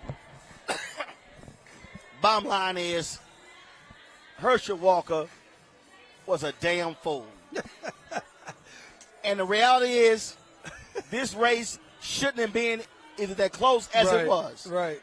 That man had he should listen to his son. He had no business standing up there. Now, I appreciate y'all running a fool. Right, because they really made a big mistake. I mean, it just shows you how much they devalue Herschel Walker and devalue black people in general, that they will put someone who clearly has some mental issues. I believe he's suffering from CTE. He clearly was unqualified. He was not a serious candidate. I mean, when the brother said that China takes our good air and sends their bad air over here, that's disqualifying. When the brother talks about he's a cop and he brings out a fake badge, that's disqualifying. But it says something to the white supremacist power structure that they didn't care about any of that. Long as he would carry their water, be a shadow senator so they can maintain power, that's what they cared about. That's why towards the end of the campaign, you saw senators like Ted Cruz and Lindsey Graham. They would come down and they would sit on each side. And then for Lindsey Graham, and they wouldn't even let him talk. They're attacking Herschel because if he wins, young black kids will become Republican. Herschel Walker is, he was an embarrassment I was embarrassed for him. But you know what? Let's not talk much more about Herschel Walker because he's a loser. Senator Warnock won this, and this brother, Senator Warnock, you got to give him a lot of credit because he's been through 5 elections in 2 years. He went through a primary in 2020. He went through a general election in 2020. He went through a special election in 2020. Then he went through another general election in 2020. Done? And he went to the special election in 2022. Yeah, that fool done. And he Short won speech. That wasn't even 5 minutes. What else can he possibly say? He probably said, well, time for this old coon to get off the stage. Oh, man. And y'all know, I don't use racial epithets. But he actually said, he embraced being called a coon. I mean, that was probably the saddest, I keep saying it's embarrassing, but, I'm going to say this with all seriousness. His parents couldn't be alive because you cannot tell me that his parents, probably born in the 30s or the 40s, would be able to show their My face. producer, Carol, just hit me. She said, he said absolutely nothing. Well, the brother said he didn't mind being called a coon because coons are a smart animal. I mean, that's just disqualifying, man. Hey, this for Herschel. Hit the road, Jack. Don't come back. Hit the road. Hey, Anthony, give me a shout to the Warnock crowd. Can't have it. Hit the road, Jack. Don't come back no more, no more, no more. Hit the road, Herschel. Don't come back no more. Somebody said his mama is alive, and in all seriousness, have no disrespect for his parents. I was just thinking how hurtful it must be to see their son say some of the things that he said, and they probably know that he was being utilized and exploited the same way he's basically been utilized and exploited his entire life from when he played football at Georgia all the way up to now. It was sad, it was unnecessary, and I thank God that it was unsuccessful. Hey, Doc, this whole thing here, brother, has been one hell of a campaign And as we said, we now get to exhale because Warnock is be there for 6 years. Yeah. Unlike congressional races that are every 2 years, Right. this is every 6 years. That's right. I mean, it's a big deal, and we keep saying it over and over and over, but it's time we can get real substantive policies and laws. See, one thing that some people don't understand is when you had the 50-50 Senate, that meant that the committees were split evenly, and the Senate has a lot of funky rules, a lot of procedures, and it made it very difficult to move things out of committee, particularly even the judge nominations. But now that they have that 2-seat majority, that means that the committees will have a 2-seat majority, and they can move things along a lot faster out of the Senate. So, for instance, in Tulsa, we don't have a permanent United States attorney. We have 3 United States judgeships that are open in the Northern District, and I think we have 2 in the Eastern District. That's 5 judges And that guess we what? need. And now that Democrats control the Senate, Biden, time to fill those. We need you to fill those seats. One thing that the Biden administration had not been doing, Roland, and you know this, any state would only have 2 Republican senators. They were not even pushing judges. So states like Oklahoma, Texas, Alabama, Mississippi, etc., they really wasn't pushing those federal judges. But now we need them to do that they have this 2-seat majority. We got to flood the judicial branch with as many progressive civil rights, human rights-minded judges as possible. And I'm praying to God that Biden has the opportunity to fulfill at least one Supreme Court seat over the next 2 years, because that's been one of our major nemesis throughout this entire process since the Trump's election. Well, look, man, it's a whole lot of work to do. And it's just stuff to do. And bottom line is, man, again, I need everybody watching. This is what happens when black folks put in the work. And I'm glad you said that, because what we're seeing now, this is not about work that just happened in November and for this December special election. It is because people have been on the ground organizing in Georgia for a series of years. We have to give shout out to Stacey Abrams. Unfortunately, she didn't make it to the governor's mansion, but her organizing prowess and power and commitment helped. My dad just texted me, Walker did not congratulate Warnock or mention his name in concession speech. Don't matter. You punk ass lost. Well, like I said, when you win a football game, the loser doesn't have to get up there and say, oh, well, they won. It doesn't matter. You're old news. But let me finish what I was saying, Roland. This is a combination of people putting in the work and putting in the organizing, and that's why black organizations like Stacey Abrams, like Black Voters Matter, Black Men Vote, my guy Frank White and Bill Curt up there in D.C., and many other black organizations that are doing the work day in and day out, they need support. They need monetary support from the Democratic National Convention, other Democratic parties, but also our listeners, because just as we're saying we have to continue to support Roland and other black media, we have to support black infrastructure, black organizations, black entities, and black businesses up and down the line, because that's the only way we can guarantee that we have representation from our perspective, our vantage point, and not watered down by other interests, be it corporate, government, or whatnot. So this is a great night to celebrate, maybe celebrate for the rest of the week. But starting next week, we have to get back to organizing. Because understand, Roland, you know, the enemy, those on the other side, they don't want to lose. And they're going to try to figure out more ways, more devious ways to make sure that more Reverend Warnocks are not elected across these United States. They're going to try to do more voter suppression, more gerrymandering, more felony disenfranchisement, whatever they can do. So we have to get ready for the backlash and get ready to work.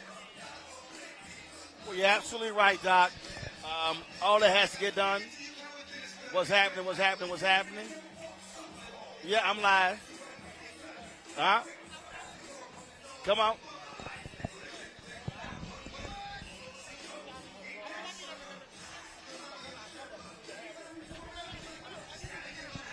I know. Your hair different. Come on. Yeah, I know that. Get on over here. Wait a minute. Hey, folks. That you clap your hands, stomp your feet, and give it up for your senator. We're going to the stage, y'all. Going to the stage. All right, I'm on Roland Live, and Senator Warnock is coming to the stage. We'll do you after he speaks. So we about to listen. It's lit up in here.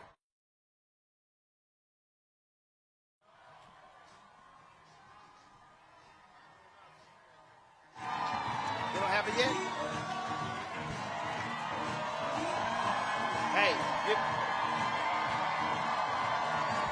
Hey, Antoine, come here.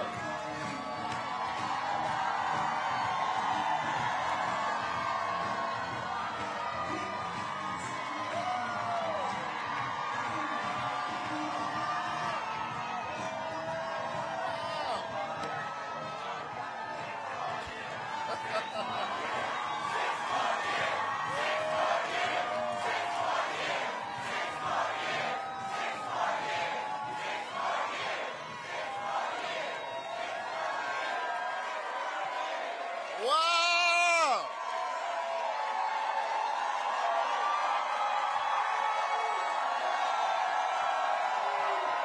Well, hello, everybody.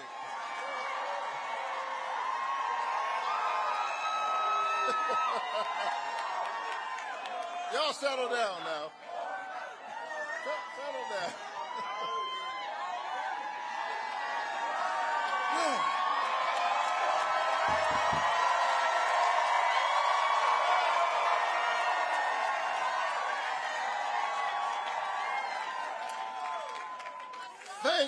Thank you, Georgia.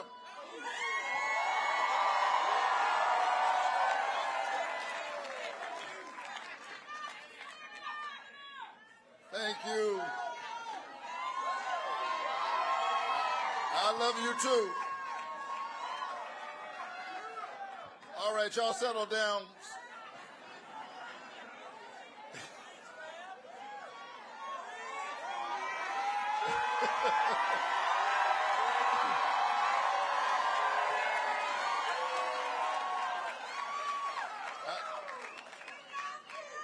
I want to say thank you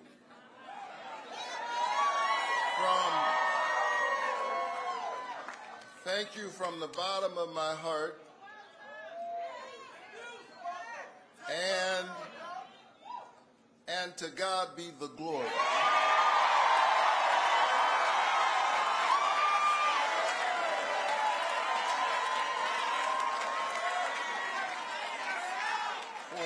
Great things that God has done.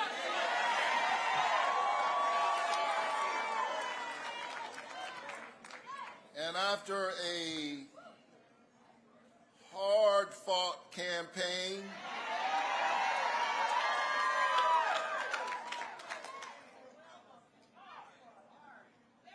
or should I say campaigns,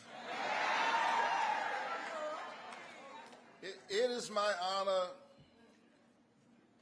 to utter the four most powerful words ever spoken in a democracy. The people have spoken.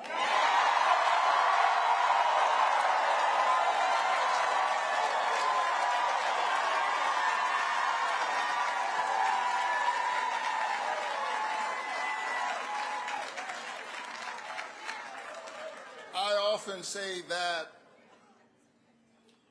a vote is a kind of prayer for the world we desire for ourselves and for our children. Voting is faith put into action. And Georgia, you have been praying with your lips and your legs.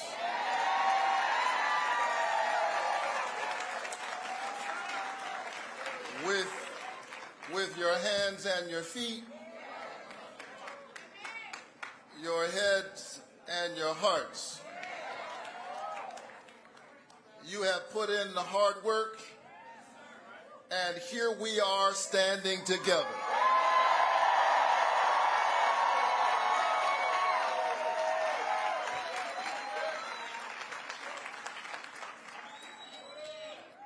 I want to say thank you. And I want to say thank you to my mother, who is here tonight.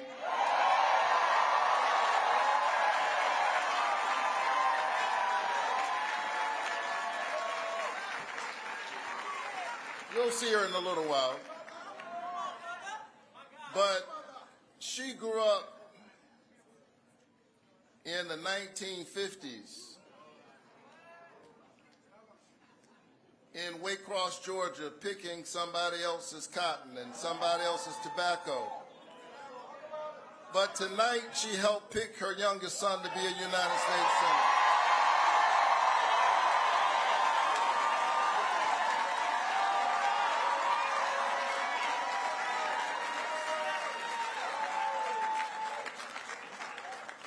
My dad has long passed into the light, but he is still very much with us.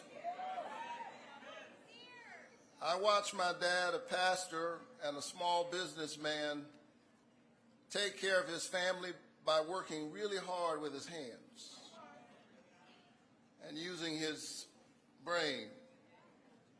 And he picked up old junk cars and loaded them on the back of a rig that the mechanisms of which he designed himself, one on top of the other. And that's how he took care of his family. But on Sunday morning, the man who lifted broken cars lifted broken people.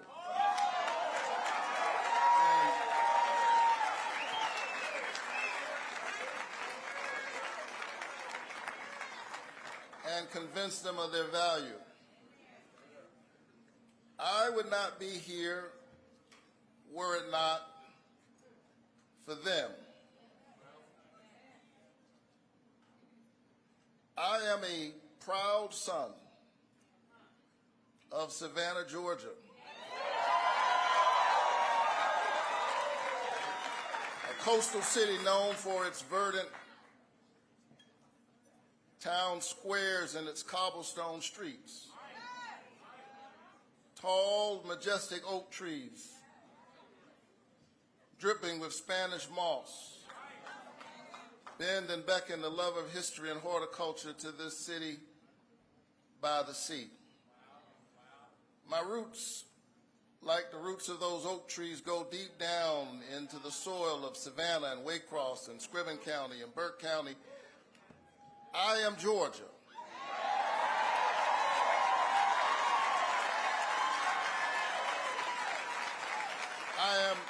I am an example and an iteration of its history, of its pain and its promise, of the brutality and the possibility.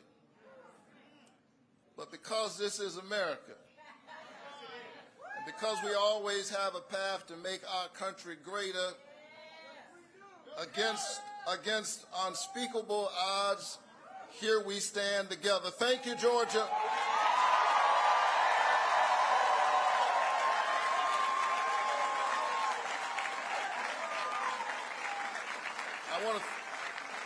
I want to thank my mother and my late father. I want to thank my siblings who are here. I'm one of 12 in my family. Clearly, my folks read the Bible, be fruitful and multiply.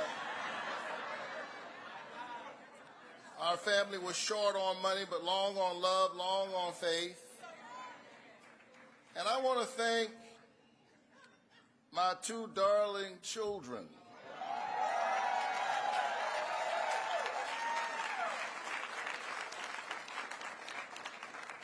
Chloe, and Caleb, whose brilliance and whose eyes inspired me to work for all of our children. Georgia, I don't want you to miss what you've done. In a moment in which there were folk trying to divide our country, and those forces are very much at work right now, Georgia did an amazing thing. In 2021, it sent its first African-American senator and its first Jewish senator to the United States Senate in one fell swoop.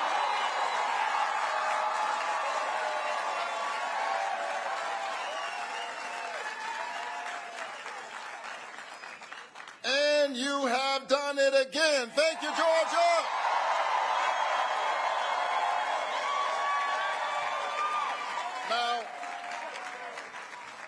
Now, there are those who will look at the outcome of this race and say that, yes, you're right, we won.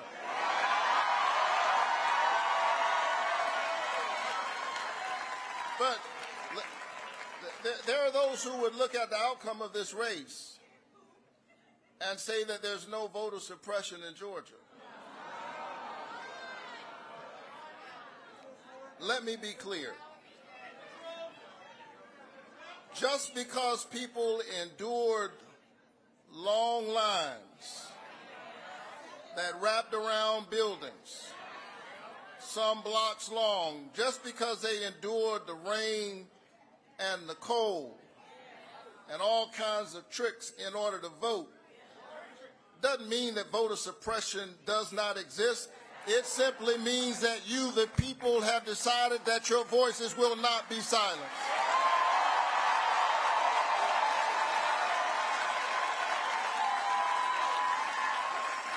Let us not forget that when we entered this runoff, a vestige of the ugly side of our complicated American story, state officials said that we couldn't vote on Saturday.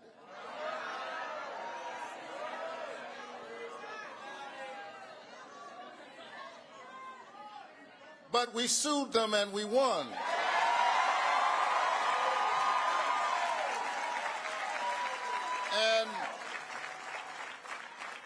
And the people once again rose up in a multiracial, multi-religious coalition of conscience. You endured the rain, you endured the long lines, and you voted, and you did it because you believe, as I do, that democracy is the political enactment of a spiritual idea. This notion that each of us has within us a spark of the divine, that we were created in the imago Dei, in the image of God. And if you're not given to that kind of religious language, that's fine. Our tent is big.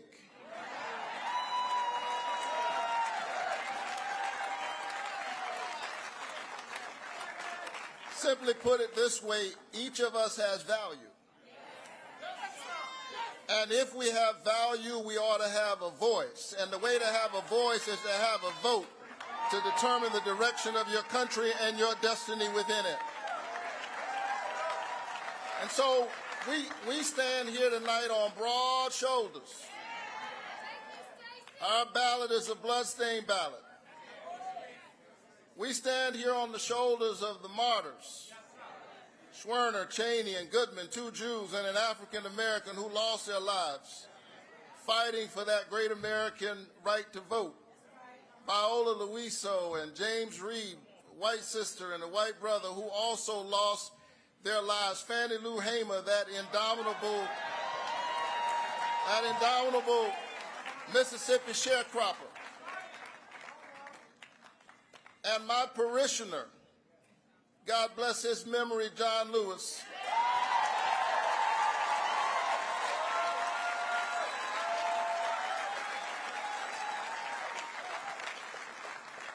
who one day crossed the bridge knowing that there was danger on the other side, and yet he crossed that bridge while building a bridge for the future.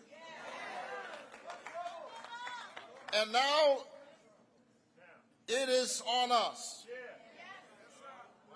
the latest generation of Americans and of Georgians, to keep building that bridge,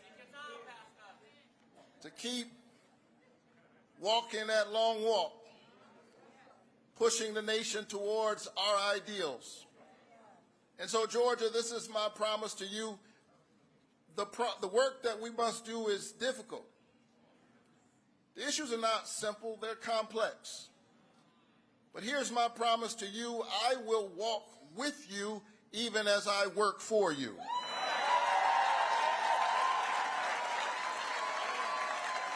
Because here is what I've learned as a pastor. You can't lead the people unless you love the people. You can't love the people unless you know the people, and you can't know the people unless you walk among the people. You cannot serve me if you cannot see me. And so during these difficult days, even as I work on specific public policy proposals and I offer bills and work with my colleagues on both sides of the aisle to get those bills passed, I just want you to know that I see you.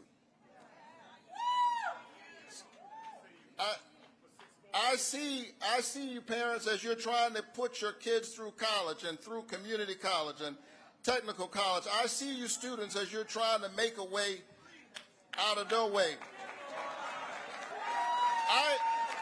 I see you essential workers fighting for a livable wage to participate in the prosperity that you create for others. Farmers who are an answer to our most basic prayer: give us this day our daily bread, and yet they struggle to hold on to the farm. Farmers, I see you, and I'm here with you. And together we can work through all of these issues. And I want all of Georgia to know, whether you voted for me or not,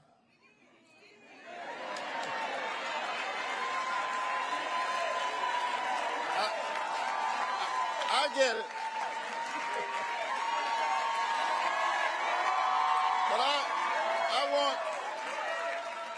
I want all of Georgia to know, whether you voted for me or not, that every single day I am going to keep working for you. I'm proud of the bipartisan work I've done, and I intend to do more, because I actually believe that at the end of the day, we are all Americans. I believe in that American covenant. E pluribus unum. And it is that covenant that drives me to work to lower costs, to lower the cost of prescription drugs, to create jobs all across our state, to address the issue of criminal justice reform. Because I believe that you can have justice and safety at the same time.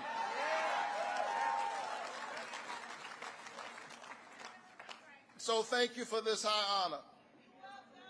After a hard-fought campaign, you got me for 6 more years.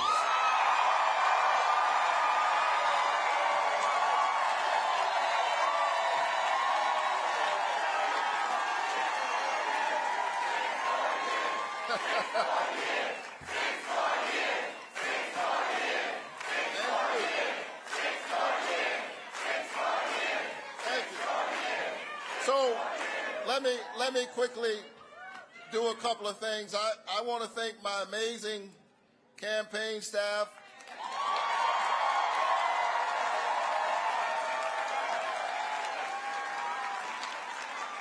Led by Quentin Folks.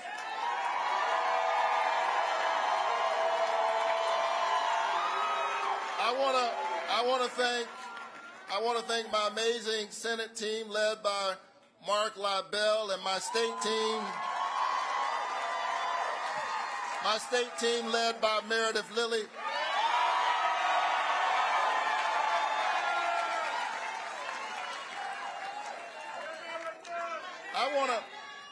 I want to thank Lawrence Bell, who had a crazy idea that I should run for the Senate.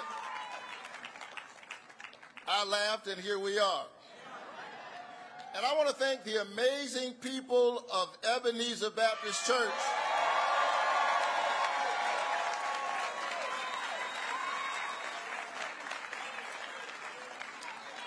who, amidst the attacks, stuck with your pastor. Thank you, Ebenezer Church. So let's celebrate for a little while on this mountain. Let's dance because we deserve it.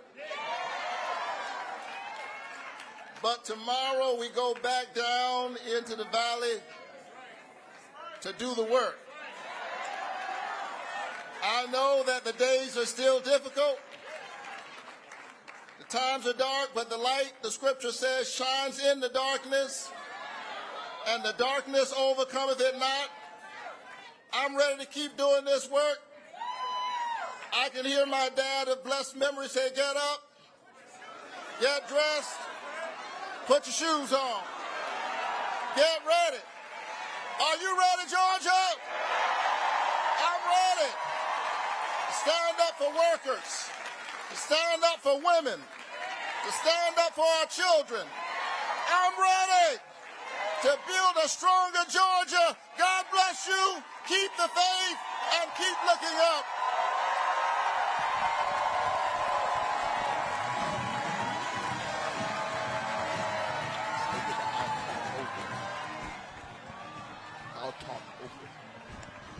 Folks, that was U.S. Senator Raphael Warnock addressing all of the people assembled here at this packed ballroom at the Marriott Marquis here in Atlanta.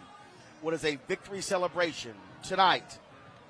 Senator Raphael Warnock became the first black Democratic United States Senator elected or re-elected to the United States Senate since Reconstruction.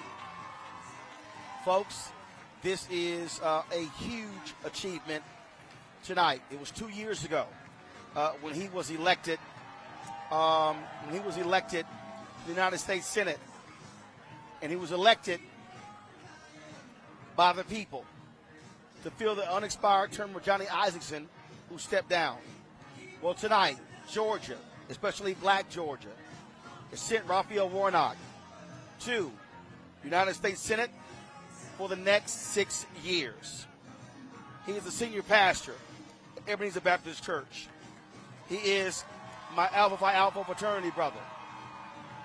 Folks, this has been an incredible journey. And we have said this over and over again. This is what happens when black folks do what's necessary. And folks, this is why Black Star Network was created, for us to be here. I made the appeal earlier, folks. Your dollars make it possible for us to be here. Our crew, 4 members, we've been traveling all across this state since last Monday. We've been in Sandersville, Athens. We've been in Hinesville, Savannah. If y'all want to support us in what we do, don't just hit the like button. We appreciate it. Support us financially. I don't have millionaires and billionaires funding this show. We're independent. We're black-owned. We're the only black-owned media outlet here. Blavity, Black Enterprise, Essence, The Griot, none of them are here. We've been broadcasting since 9:30 live. We were early at 6 to 8. Cash App us right now, $ RM Unfiltered. PayPal R Martin Unfiltered. Venmo is RM Unfiltered. Zelle is Roland at RolandSMartin.com. Roland at RolandMartinUnfiltered.com. Folks, send a check or money order. P.O. Box 57196, Washington, D.C. 20037-0196. Folks, it all matters. Demario, I appreciate it.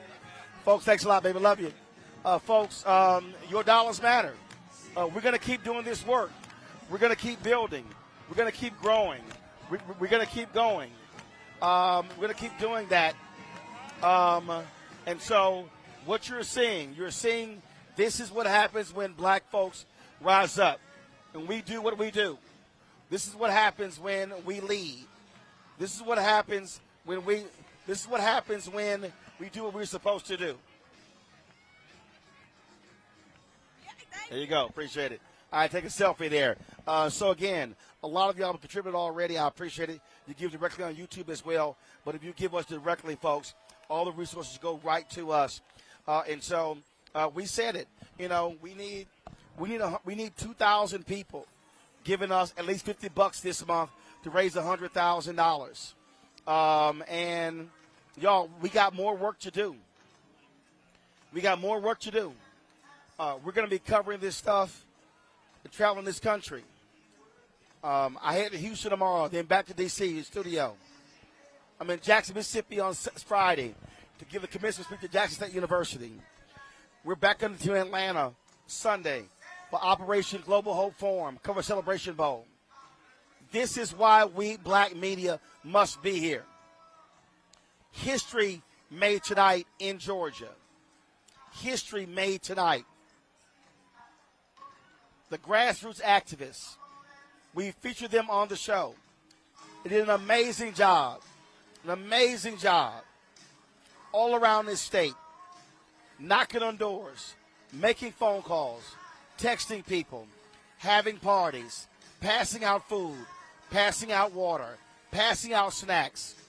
I mean, that's what has been going on. When we talk about black empowerment, when we talk about what we can do as a people, when we talk about what the ancestors fought and died for, tonight is that night to send a black man to the United States Senate. Since Reconstruction, Ed Brooke, Republican, Massachusetts. Kara Mosley Braun, Democrat, Illinois. Barack Obama, Democrat, Illinois. Cory Booker, New Jersey. Kamala Harris, California. Tim Scott, South Carolina. Raphael Warnock, Georgia. There have been African Americans who have been appointed to fill terms.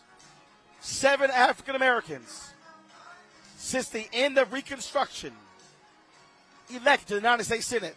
7. 5 Democrats, 2 Republicans. Understand what our power is. Understand what we can do. Understand what happens when we vote our numbers. Understand what happens when we give. No, y'all, in the chat, Chantel Brown is in the house. I'm speaking of the United States Senate. And so what I need you to understand, folks, is we are here chronicling history. We are here telling this story. Joining me right now is NSA UFO. She, of course, New Georgia Voter Project, Stacey Abrams Group. NSA was a longtime leader of the organization. NSA, just your thoughts on tonight. Our friend Latasha Brown, it's not on us, it's in us that there were people who thought that the 2021 runoff results were a fluke. I think that the state of Georgia and the country needs to understand what the dividends we can realize when you invest in a black electorate, when you invest in a confident, informed, and not voter suppressed black electorate, that we can have the America, we can have the Georgia that we've been talking about, the rhetorical America that we talk about, the one man, one vote, the life, liberty, and justice, and the pursuit of happiness for all. All of that is possible when you invest in, again, an informed black electorate who can hold people accountable and dispense with the nonsense. I'm so glad that we don't have to deal with the Senator Walker. Like, I don't think it's possible for me to overstate what that would have done for our movement and what we're trying to build and for this country. So I feel good. We're celebrating. We worked our plan. We planned our work. And, we sent the senior pastor of America's Civil Rights Church back to the United States Senate. Your fraternity brother, my former board chair and friend, Raphael Warnock. It's a good day to be a black voter in Georgia. It's a good day to be a Georgia voter. And so, a lot of folks talk about, and I'm not diminishing her at all. A lot of people talk about Stacey Abrams founding this group, but you just said it. Folks don't realize he was right there. He was the board chair. Right. He was Stacey's successor. So Stacey's the founding board chair, and Senator Warnock followed in her footsteps, but was a spokesperson for the organization from day one. In 2014, when people didn't know who we were, and they were looking, register 1 million black folks? That's not possible. Who are you? Who's funding you? Where you're getting your money? Senator Warnock was there. There was zero daylight between us and him, and that trend, that relationship continues today.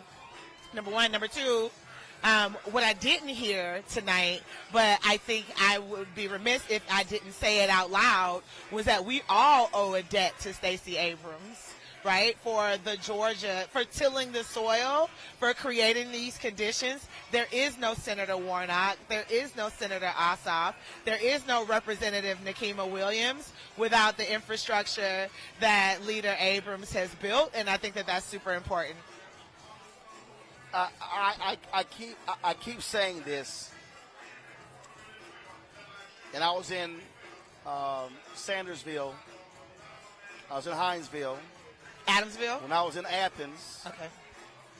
When I was in Savannah. And I kept saying, I said, folks, when we were in Swainsboro, when we were in Statesboro, I said, folks, if we vote our numbers, this ain't a fluke. Right. We can sweep statewide races. 100%. 100%. If we vote our numbers, look at the current voting totals. Right. If we are voting at 60, 65, 70%, we can run the table. Full stop. Full stop. At every level of government, right? And to be very clear with you, Georgia isn't the only state where that is the case, where that is true. I'm excited that we get to serve as sort of a proof of concept, right? That there's a clarity now. I know that people from both parties have a hard time accepting it, but there's no path to victory in Georgia without a deep investment and a prioritization of black voters. Republicans know it. Brian Kemp certainly knew it, right?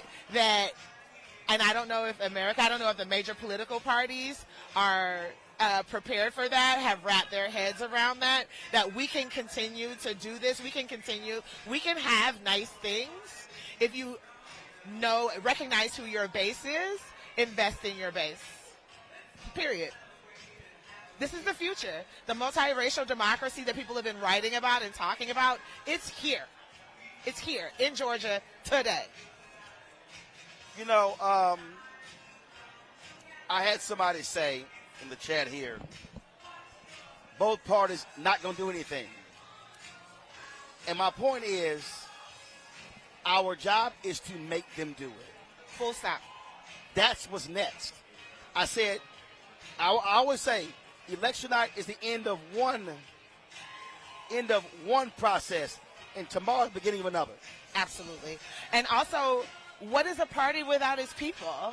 Right? Like, a party is an organizational structure that it is literally the people who make up the platform, who determine the priorities, who determine how it's resourced, who vote in primaries and determine who represents the party and who's the standard bearer. So what are you doing? Who are you organizing? A party isn't a living thing. It is made up of people. And so we don't get to take our foot off the gas. We don't get to absolve ourselves of accountability. You elect people, and then you hold their feet to the fire and make sure that they go to Washington, D.C. or to your state capital to do your work. Full stop. You've hired these folks, right? And I don't hire people and then not care about their job performance. Who runs an organization, who runs a business where you hire people and don't check in to see if they're doing their job? I've made a couple of money appeals tonight, explaining to people that this costs money. Absolutely. I had Latasha Brown on, saying the exact same thing. And what folks need to understand is activists, grassroots people can't do this work for free. Yep. And so we've got to be willing to take our $1, $5, $10, $20, $25 and tie to the effort. Absolutely. Because that it's real, hard, laborious, tedious work trying to convince that one person to, one, listen, to two, register, to three, then vote. Right. So we keep saying vote, vote, vote. No. It's a lot you got to get to even get to voting. Right. Well, and I'm happy to hear that you're making that appeal to your audience. I think that it's really important that we invest in the things that are important to us. And in this moment where misinformation and disinformation... Pull the mic up a little bit. Pull the mic up. There you go. Pardon me. So good. In this moment where misinformation and disinformation are literally poisoning the wells that Gen Z young people get information about government and the world around us, having trusted messengers, having independent media that is covering Black America, that is covering politics, clearly is so important. I think that we're going to be headed into some dark days where just lies, mistruths are going to be flying, and having a voice that helps break down what's happening that people can trust and rely on becomes very, very important. I think that's our secret sauce for sure as community organizers, is people know that when they see New South Super PAC coming or New Georgia Project coming, that we love them, we share their values, and I'm coming to give you information that you can do something with. I think that people feel the same way, if not more, about Roland Martin.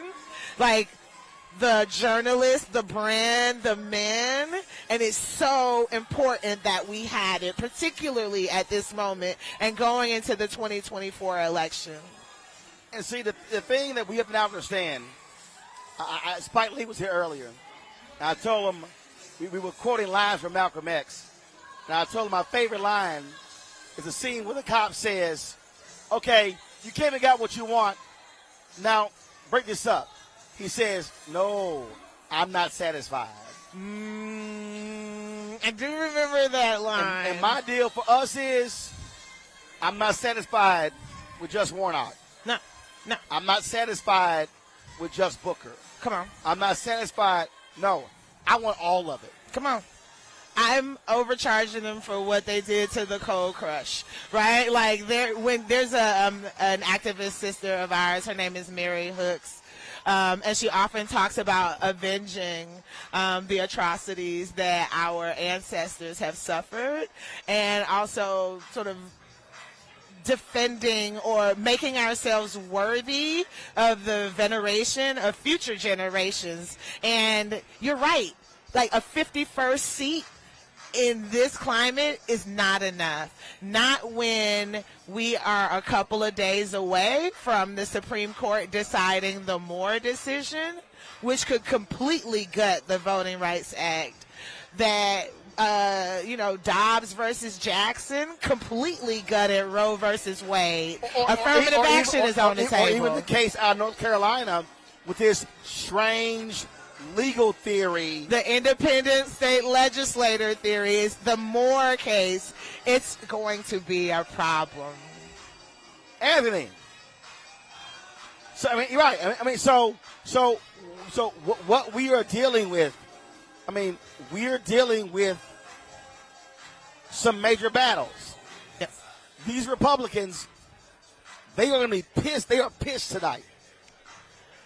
Yes, but and they are going to try to change more laws right.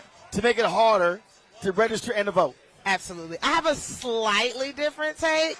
I feel like the majority of them were super cynical. They knew that Herschel Walker was not that bright, that if they could get a puppet in there to do their bidding, that would be all right with them, and it would allow them to hold on to power. I don't think that people are that upset. I think they think that black folks are stupid, and we're not. And I think that, yeah, they tried some stuff, and it didn't work.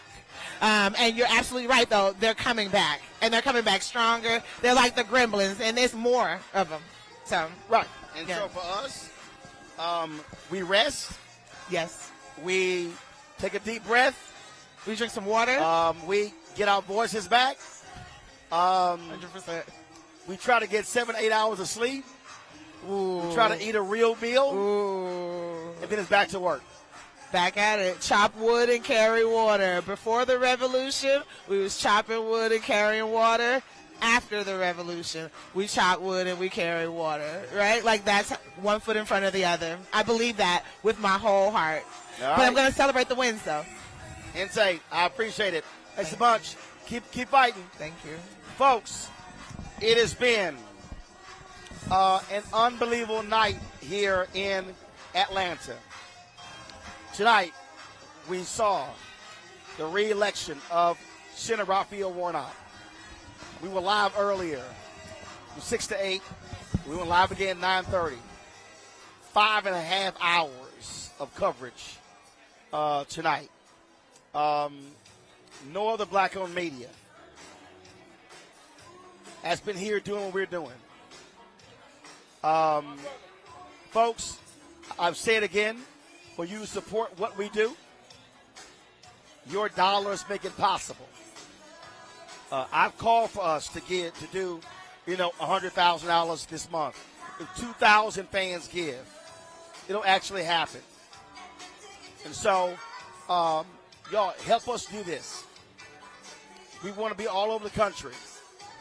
We want to cover the stuff nobody else covers. We want to speak truth to power. Y'all can help us. Join our Bring the Funk fan club. I don't have millionaires and billionaires sending us checks. It would be awesome if somebody sent us $1 million a year to fund what we do. Make my life a hell of a lot easier. But that ain't the case. But every dollar y'all give has made it possible us to buy this equipment, to pay staff, to travel, to buy these pop-up tables. So, folks, we are building something here. We are building a black-owned media company. We are building a black network. Our 24-hour streaming channel launches next month.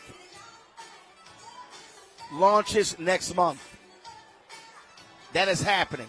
And so, check your money orders. Go to P.O. Box 57196, Washington, D.C. 20037-0196. Cash App is at $RM Unfiltered. PayPal is R Martin Unfiltered. Venmo is RM Unfiltered. Zelle is Roland at RolandSMartin.com. Roland at RolandMartinUnfiltered.com. Y'all have been giving tonight. I have been seeing it. I have been seeing the emails. It is amazing. I appreciate every single person that has donated. We hit the 10,000 mark on YouTube. We're being suppressed on Facebook. I saw 627 on Facebook. I got 1.3 million followers on Facebook. It's nowhere in hell. We got 627. But that's why I need you to download the Black Star Network app. We own it. We control it. We don't have to ask anyone for permission. And so we're on Apple TV, Android TV, Apple phone, Android phone, Roku, Amazon Fire, Xbox One, Samsung Smart TV. In 6 hours, I'm on a plane to Houston to do a walkthrough at a venue, and I can't wait to announce what we're doing. I can't wait to announce it. Then I fly back to D.C. I'll be in studio tomorrow night for the show. Then I go to Jackson on Thursday, give the commencement speech on Friday. Then back to D.C. We're back in Atlanta on Sunday for a whole week. So, folks, let me thank all of you for watching. Let me thank the whole crew, Deshaun, our driver, Antoine, Anthony, our crew back in Washington, D.C., full team effort. We've been on the road since last Monday, and tonight is why we did it. So, again, I want to thank all of you. Folks, I appreciate it. We'll see if we can get some rest. But, again, support us in what we do, folks, because we are doing this for the culture, because we are the culture. Black-owned media matters. Thanks a bunch, folks. Y'all take care. Congratulations to my alpha brother, U.S. Senator Raphael Warnock, re-elected to the United States Senate. Holla.